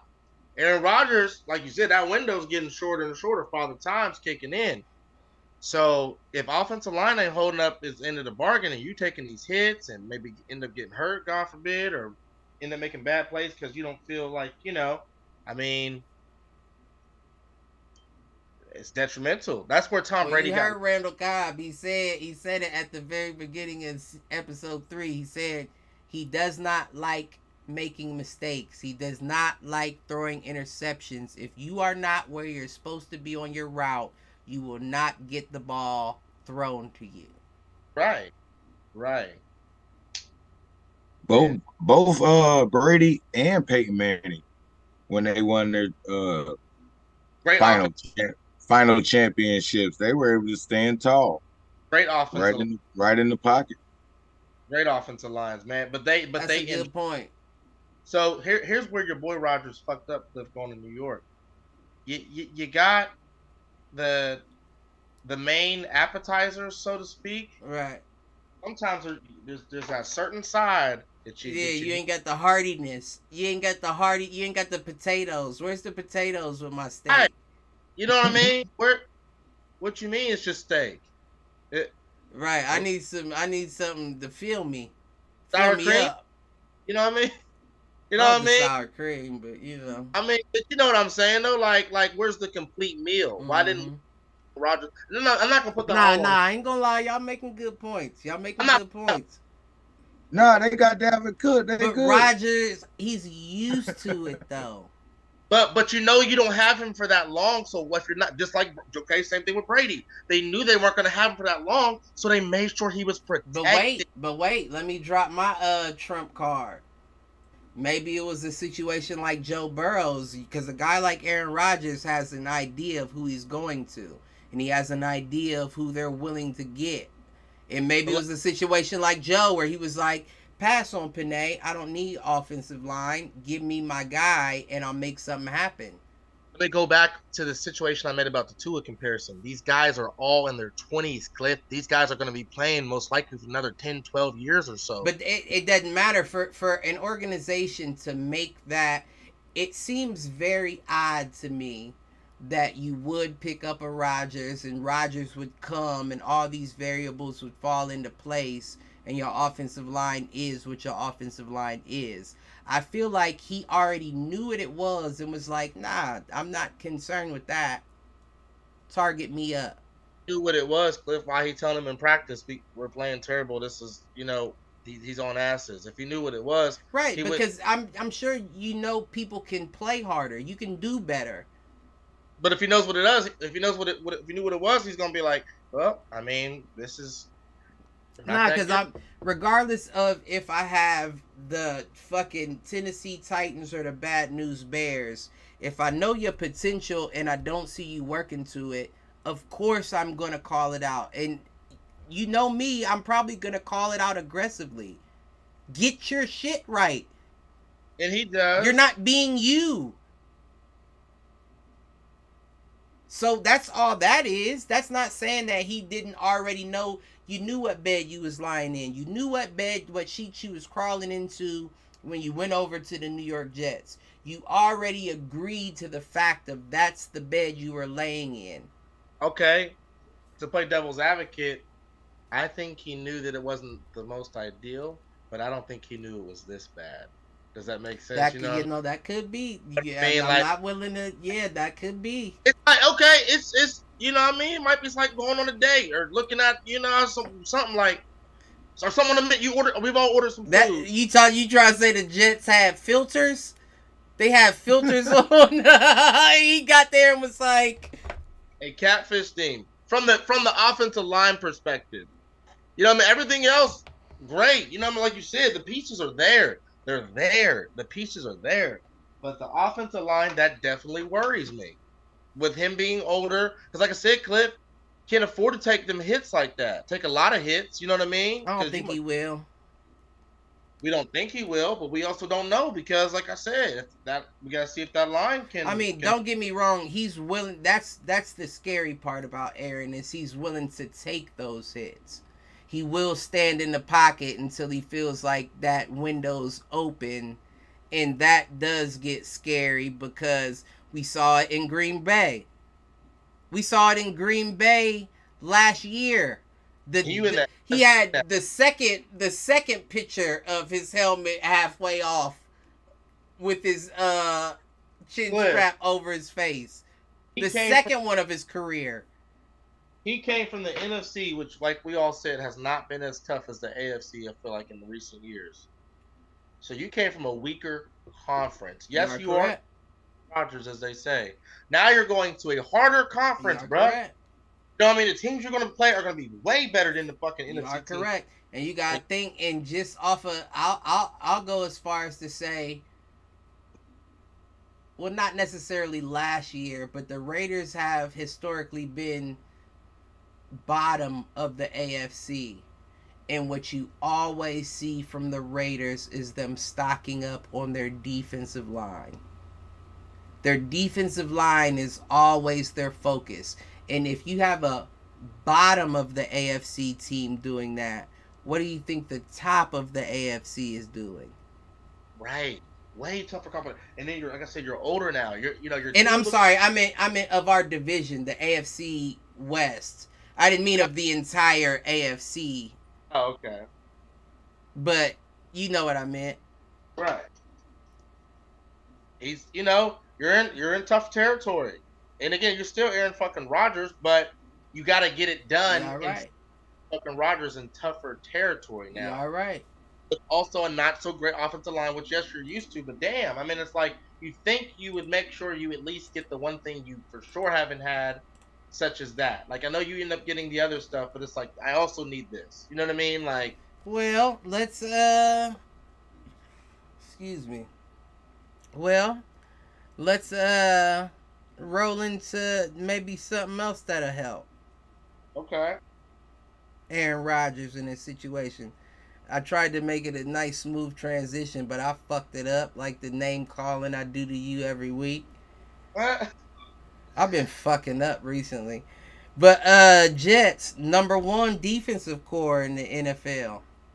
number one defensive core. Yep, with Sauce Gardner at cornerback, DJ Reed at quarterback, Michael Carter the second at cornerback, Jordan Whitehead at safety, and Chuck Clark at safety. They got them at the number one I mean, I guess so. I mean, per PFF.com as well. But they PFF don't usually be off, I will say, for me. Sometimes I've seen some shit that I'm like, I just don't agree with, but PFF don't usually be off. Number two, they got the Miami Dolphins with Xavier Howard, Jalen Ramsey, even though he currently injured, Caden Kohu or Koua or whatever his name is, Kokuchi. whatever all that Kikuchi board. Kokuchi. Javon Holland at safety and Deshaun Elliott at safety. They got Philly at 3. Okay, I'm not mad at that. Yeah, with Darius Slay at cornerback, James Bradbury at cornerback, Avonte Maddox at cornerback, Reed Blankenship at safety, and Terrell Edmonds at safety. That's actually tough. That's actually a tough secondary right there. I'm not gonna lie about that. They got Denver at 4 with Patrick Surtain the second at cornerback, Damari Mathis at cornerback, Kawan Williams at cornerback, Justin Simmons at safety, and Kareem Jackson at safety. That's pretty tough as well, but it's not compared to Philly and how Miami would be if Jalen was still there. Right. And then 5, they got the Ravens. They got Marlon Humphreys at corner, Brandon Stevens at corner, Rocky Asin from the Raiders that we traded away for. He was in that Marcus Peters trade. He at corner. Then they got Marcus Williams at safety, Kyle Hamilton at safety. So just running that down, just the top 5. The fact that you got the Jets at 1, that's going to stop a lot of teams. I mean, yeah. That's going to stop a lot of teams. And I know Detroit ain't awful on that list. I believe they're like 10 or something like that. But we seen what kind of trouble Detroit's defensive secondary was giving Patrick Mahomes. You know what I mean? Now you got a Jets that got all them. That's tough. They ain't no joke. I mean, that's just the truth. And that's why I kind of get hypnotized a bit into not hopping on the bandwagon, because I still say Raiders Eagles in the Super Bowl, but That boy crazy. that's what makes me feel like, ooh, the Jets could really be on some shit. Like really be on some shit. Because you got to think about their D-line as well. We might have to run that down next week, the D-lines, because their D-line as well with their secondary. Their D line is nice, but like I said, I mean, you know what I'm saying? That's not gonna win you the Super Bowl or win you games. Like you still need your offense to do something right now. Like Again, you cannot not put up points playing the Dolphins. You know what I'm saying? You know they're gonna come out with Now fire. that's one thing I will say is now Aaron Rodgers may get bent the fuck up in that backfield, but he will put up points. That will be a guarantee. Points will be put up with Aaron Rodgers back there. Not if his Factually. not if his young guys fold. You got to count on his young guys to pull through all season, Cliff. These young guys are human. What young guys though? Like, are you talking about like young guys as far as offensive line, or young guys as far as receivers? Receiver. Young period. He got his listen, we just talked about that 38 touchdown and 4 interception season that he got with Lazard by theirself in the Packers. He got him. And you got the offensive rookie now. So that makes Lazard the 2. But Cliff, once again, you did that with Lazard in the NFC conference, bro. You played AFC teams too. Again, I'm gonna go back. But now you have multiples. But you have him and some. Lazard was never an offensive rookie of the year. You have him and some, and the some you have are young. Again, you're counting on them to pull through. You're counting on them not to fold. But And these you gotta are human. And you got to remember, like, by Aaron Rodgers being there, they, so to speak, became the hunted by everybody else on their schedule, not named in the AFC East. Mm-hmm. No, you're definitely correct about that. So you're going to get the best games from everybody not in your division. Then you got to deal with your division. Everybody's bringing their best ball against you. Everybody. But listen, when you got the number 1 DB set in the backfield, I'm not worried. I got a defensive line that's gonna hold strong, and the number 1 DBs in the league. I'm not too much worried as long as my linebackers don't cover that middle yardage. Not too much worried. Well, I ain't gonna lie. I'm not trying to hate. Sauce gonna have to show me again because if I'm being honest, you are right. I agree. Looked like he was getting a couple hard knocks. Pause. Know what I mean? I didn't even hear the pause. The pause worthy. All I heard was something hard knocks. It looked like he been getting hard knocks. But what I mean is he been getting busted on a couple plays. Now I know that's human. Like I'm not saying nobody, but I'm saying like, come on, Sauce. I want to see it again. I want to, come on. Cornerback's gonna get burnt on out of all the plays in a game. A good game from a cornerback, you get burnt on 3 to 5. And they just don't throw on, because a lot of times cornerbacks get burnt and that's just not the target of the play. Now where it gets tricky is when you're a Sauce or when you're a Jalen and you're the only cornerback on the field. Now I have to travel, and now that 3 to 5 can increase because all eyes are on me. I have to follow that man now. So, I mean, to be honest, I'm sure, what's the name he was doing? Trayvon Diggs. I'm sure he was doing it too, but I don't know that he was needed to as much as Sauce might have been in New York. And that's just me speaking off the top. Somebody could show me stats that prove otherwise. But me speaking off the top, I didn't see a need for Dallas to have to make Trayvon travel like I saw a need for New York to. I would agree. That's his strength, though, Yeah, no, he is a lockup. He's a lockup. Yeah. And he's big. That's a big nigga. You like 6'2" at a corner? I think Trayvon's better at the zone rather than the man, in my opinion. I see him get burnt on a lot of man-to-man defense compared to zone. I mean, but with the pressure, I'll have to see more to confirm, but I'm sorry. What are you? No, I was just gonna say with the pressure that their D line opposes to the other offense, that what gives him the ability to be in the right spots a lot of times. Right. Because, like you say, he do get burnt, but if it's quicker, he's there. If it's slower, he does have that ability to catch up. Yeah, you don't want to leave him by himself too long.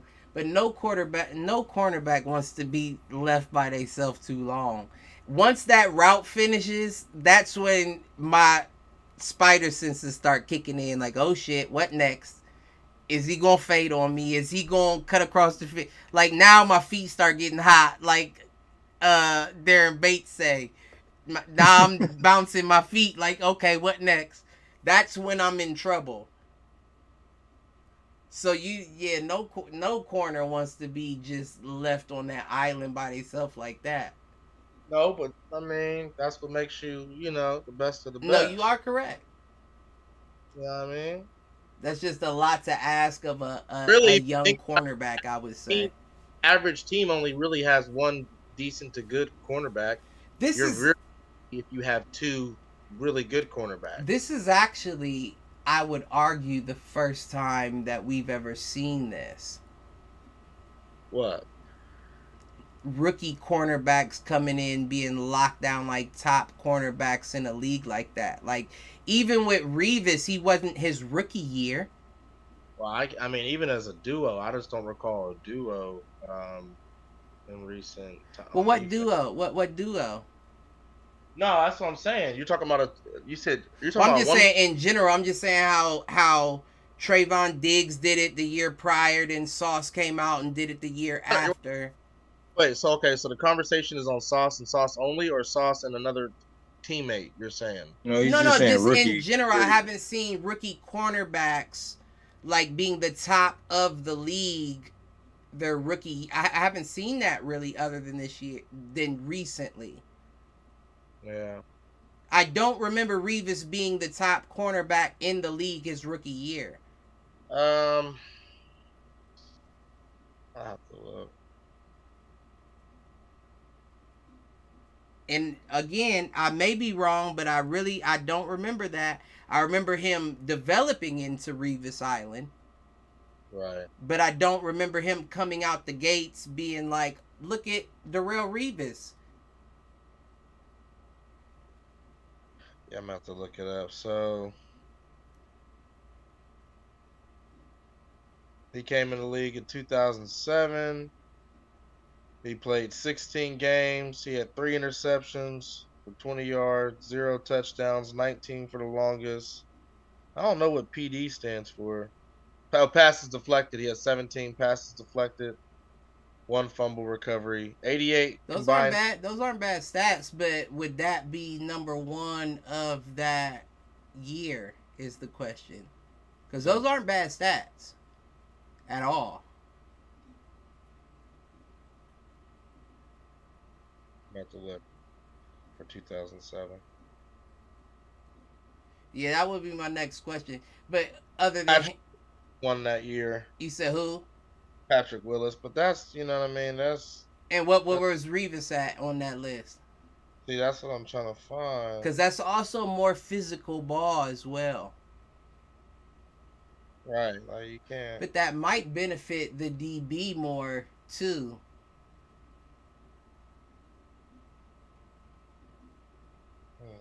Ideally, wide receivers don't want to be touched at all on their routes. So if I'm playing in an area where I can be more physical, right. Oh, my jam is going to be more than just a jam. I'm about to try to level you early and hope you don't step back and jab me. And I'm going to be on my face.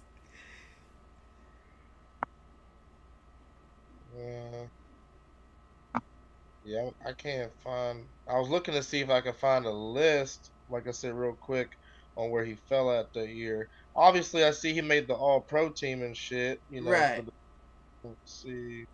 But yeah, to see 2 rookie cornerbacks coming out like that, being the top of their position, I don't remember seeing that before. Not even just saying like 2 back to back like that. I'm just saying in general, I don't remember seeing rookies coming out leading at the cornerback spot. Right.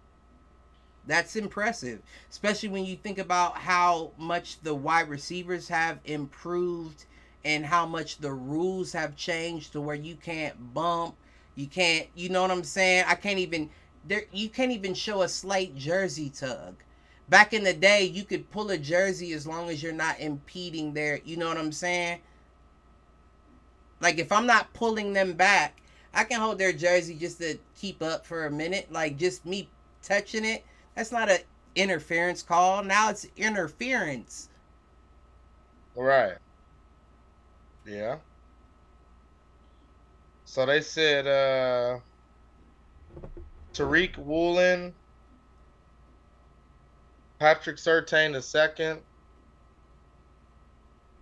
They led their rookie year. Jair Alexander. Woolen for the Seahawks, and Surtain definitely did their thing. Jair Alexander is rookie year? No, I think they pulling from something else. Yeah, them can't be rookie years. Let me see something.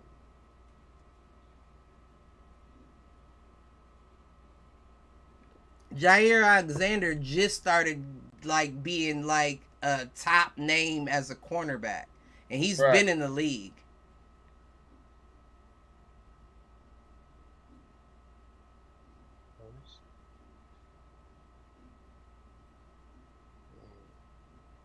That's why y'all need to blow us up and like and subscribe and share, and then motherfuckers would be in the comments dropping stats proving us wrong. That's what I want. I want to learn. God damn it. You know, I want to know when my memory doesn't serve me correctly. Yeah, because I'm tired of proving wrong all the time. Y'all prove wrong. I know that's right. Shit. Goddamn. Only thing y'all motherfuckers prove me wrong on is names. Right. Yeah, Mike McDonald's and shit. Yeah, listen. I'm bad with names, and I'm bad with names of people that I know. It's not even. It's not even.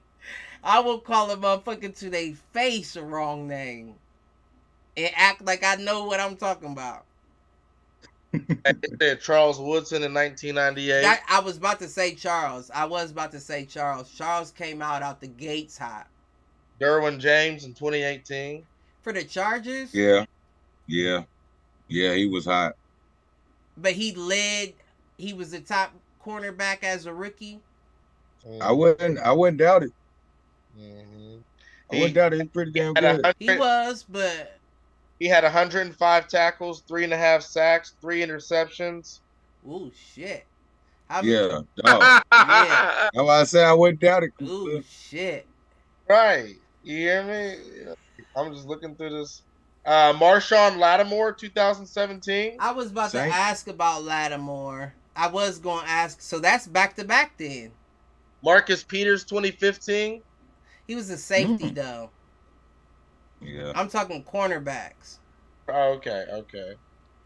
Yeah, Derwin is a safety, ain't he? Yeah. Safety. But not Lattimore and Woodson. No. Yeah. So this might be the first back-to-back, but that's Ronnie, good to know. 1981. Who? Ronnie Lott, 1981. Ronnie Lott, but that's a different era. Like, Ronnie Lott wasn't even worried about picking shit off. He was just worried about killing motherfuckers. Man. I'd say Sauce, of this era, Sauce for sure. Of this, like, past 10 years. Well, not even past 10. I don't know. Yeah. I don't know. I still got Diggs above him. I mean, I feel like you kind of. That's crazy. That's blasphemy. You kind of have to. He had a lot of interceptions. You kind of have to, for the simple fact that, Malk, you said it, right? That was his rookie year. Sauce, you got to show me something again. Diggs showed us enough his second year to be like, yeah, he liked that. He liked that. Sauce did his first year, but second year, I want to see how like that you really are. Diggs ain't show Philly he was like that, because, boy, Devontae. Well, Philly. Him up. Quez Watkins for him. Yeah, Philly's tough, though. Philly's tough. And I'm not even trying to give a motherfucker an excuse, but Philly's tough. When you got Jalen Hurts and then people that he already fucks with.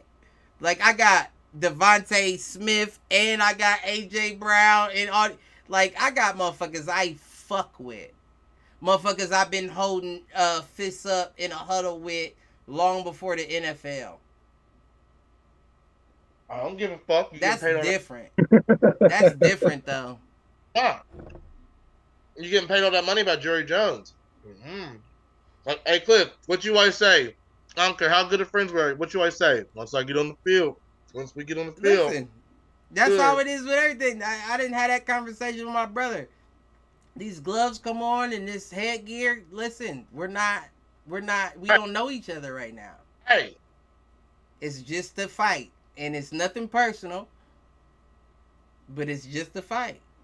and that's what we tell him every time we whoop his ass. And he done bloodied me up, and I done bloodied him up. That's how it go. You know? Mm-hmm. But I do think that's tough though. I'm not gonna, just to round it back before we close out, and I'm gonna hop off the Jets airplane wing to censor myself. I'll hop off the Jets airplane wing, but I do think it's almost like, put it like this. Nah, I would be taking everybody too off. But no, I'll make the connection. I'll try to confuse some motherfuckers. So when Brady came to Tampa Bay, remember we said all the stars aligned. Mm-hmm. He got the squad he wanted. He knew that the Super Bowl was going to be hosted in Tampa Bay. Everything was aligned for him, right? The only thing that would have been able to equal what Brady did is if Rodgers did this in Vegas. No. And I just say that because that's what Vegas is hosting the Super Bowl this year. So that's the only thing you missed out on. You lined up every other piece. You got all the other pieces that you really needed. Nope. I won't say needed, but clearly requested, because you got Randall Cobb out of a Thriller video. I'm sorry, I don't mean to disrespect, but he's getting old. Potatoes. You ordered the steak and you didn't get the potatoes, bro. I get it. Flip it how you want to saute it. But some motherfuckers can get full off of the steak by itself. Not in a tough conference like the AFC at that age. There's other Quentin Williams. So let me ask you this. Because you said at that age, if he was to come out and dominate the AFC at that age, what would that do in comparison with him and a Tom Brady? First of all, don't got the rings. Second of all, you haven't done anything since 2011. Tom Brady's done it, at least damn near every year, every other year. But see, I feel like that's situational, though. That's just the luck of the draw. I got with a team and a coach that had enough for me to do that. But some players don't. No, let's be honest. If old boy, what was his name, didn't get hurt, we don't know if Tom Brady would have ever probably really seen the field. You know what I mean? Drew Bledsoe. Yeah, exactly. He got put in due to a freak accident. You know what I mean? And it just happened out. I mean, you may not. I don't think you're wrong there. But I'm saying though, but it's all situational again. Like you said, even that injury is situational. Right. That motherfucker was drafted in the 5th round. 6th round or 7th round. You talking about Tom Brady? Yeah. 7th round or 6th round? Did they have 7 rounds back then? Hey Siri, what round was Tom Brady drafted in? 5th. Yeah, it's only 5 rounds. In the sixth round, 199. Oh, so they must have reduced the rounds then. They didn't know that was going to be what it was going to be. Behind Bledsoe? What? Right. And to take it full circle, neither did the motherfucking Raiders with Aiden O'Connell. 4th round, 135. Mark my words, he about to take over.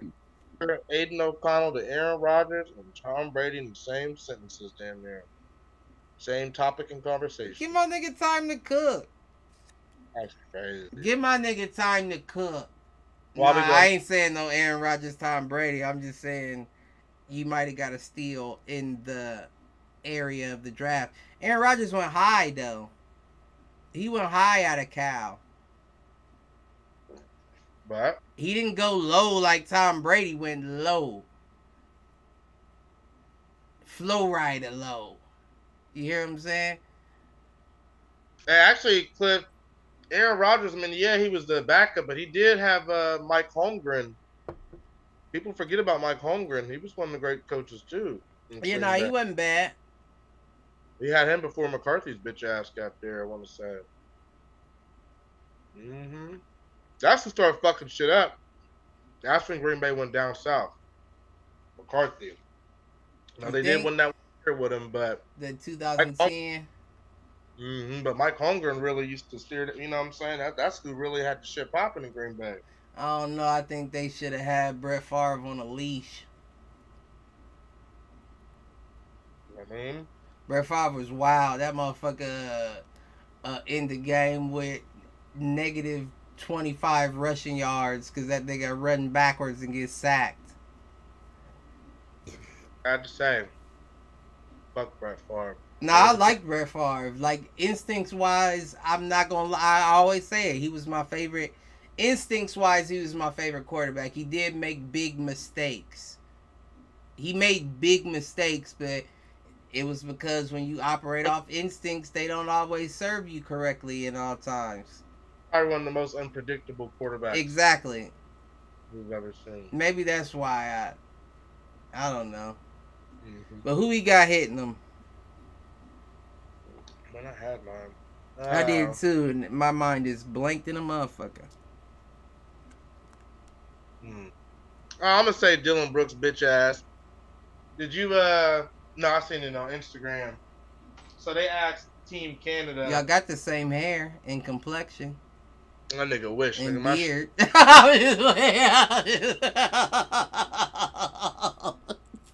That nigga, boy, come on now. They asked Team Canada, all the men on there on the basketball team, they were like, Drake or Ryan Reynolds or whatever. I don't know in the sense what they were talking about. Like just picking for Canada. Huh? Just picking for Canada. Like who's the guy? Right. Like Drake or Ryan. Okay. So of course they go down the line. He said Ryan Reynolds. Everybody says Drake, and they get on Dylan Brooks. Very end, and they cut it off. Ryan Reynolds. I was like, this nigga. He's just a troll. That's what it is. He's just a troll. Well, that nigga. So Dylan Brooks. That nigga. Troll. That nigga, man. He's just a troll. That's all that is. Troll your asses and better play. Show up. If you're going to do all that talking, at least back it up. I'm fine with you talking, Dylan Brooks, but at least back that shit up. If you're going to talk, or just shut the fuck up. Let me think. My hit the showers goes to Tua Tagovailoa. The interception on the first. Throwing an interception on the first play of a preseason game. You the first, according to Q, you the first MVP quarterback to ever throw an interception on the first preseason game, on the first play of a preseason game in the history of the Sun got in his eyes. Something happened. That motherfucking camera tweaked out and shocked his shit on the side of his face mask. Something happened. And I want to know. I want to know. I hope it ain't concussion symptoms. Who you got hitting them, kid? Yeah. Trey Lance. You let a sorry ass, ragged ass. You see how I paused, right? Mm-hmm. That's the rest of that nigga career. Sam Darnold, my nigga, take your spot at the number 2. I mean, my nigga came out of North Dakota State. I mean, fuck that. Fuck that. My nigga came out of North Dakota State, and I'm not gonna lie, I was the guy that said I believed he would flourish, and he may. Just I don't think it's gonna be in San Fran, but I mean, if Sam Darnold took your spot, you ain't fit for the NFL. I won't say that. Cause Yes, it's politics and shit. Like just saying the words, yes, I agree. But it's politics and all kinds of shit. I'm sure that there's something else going on.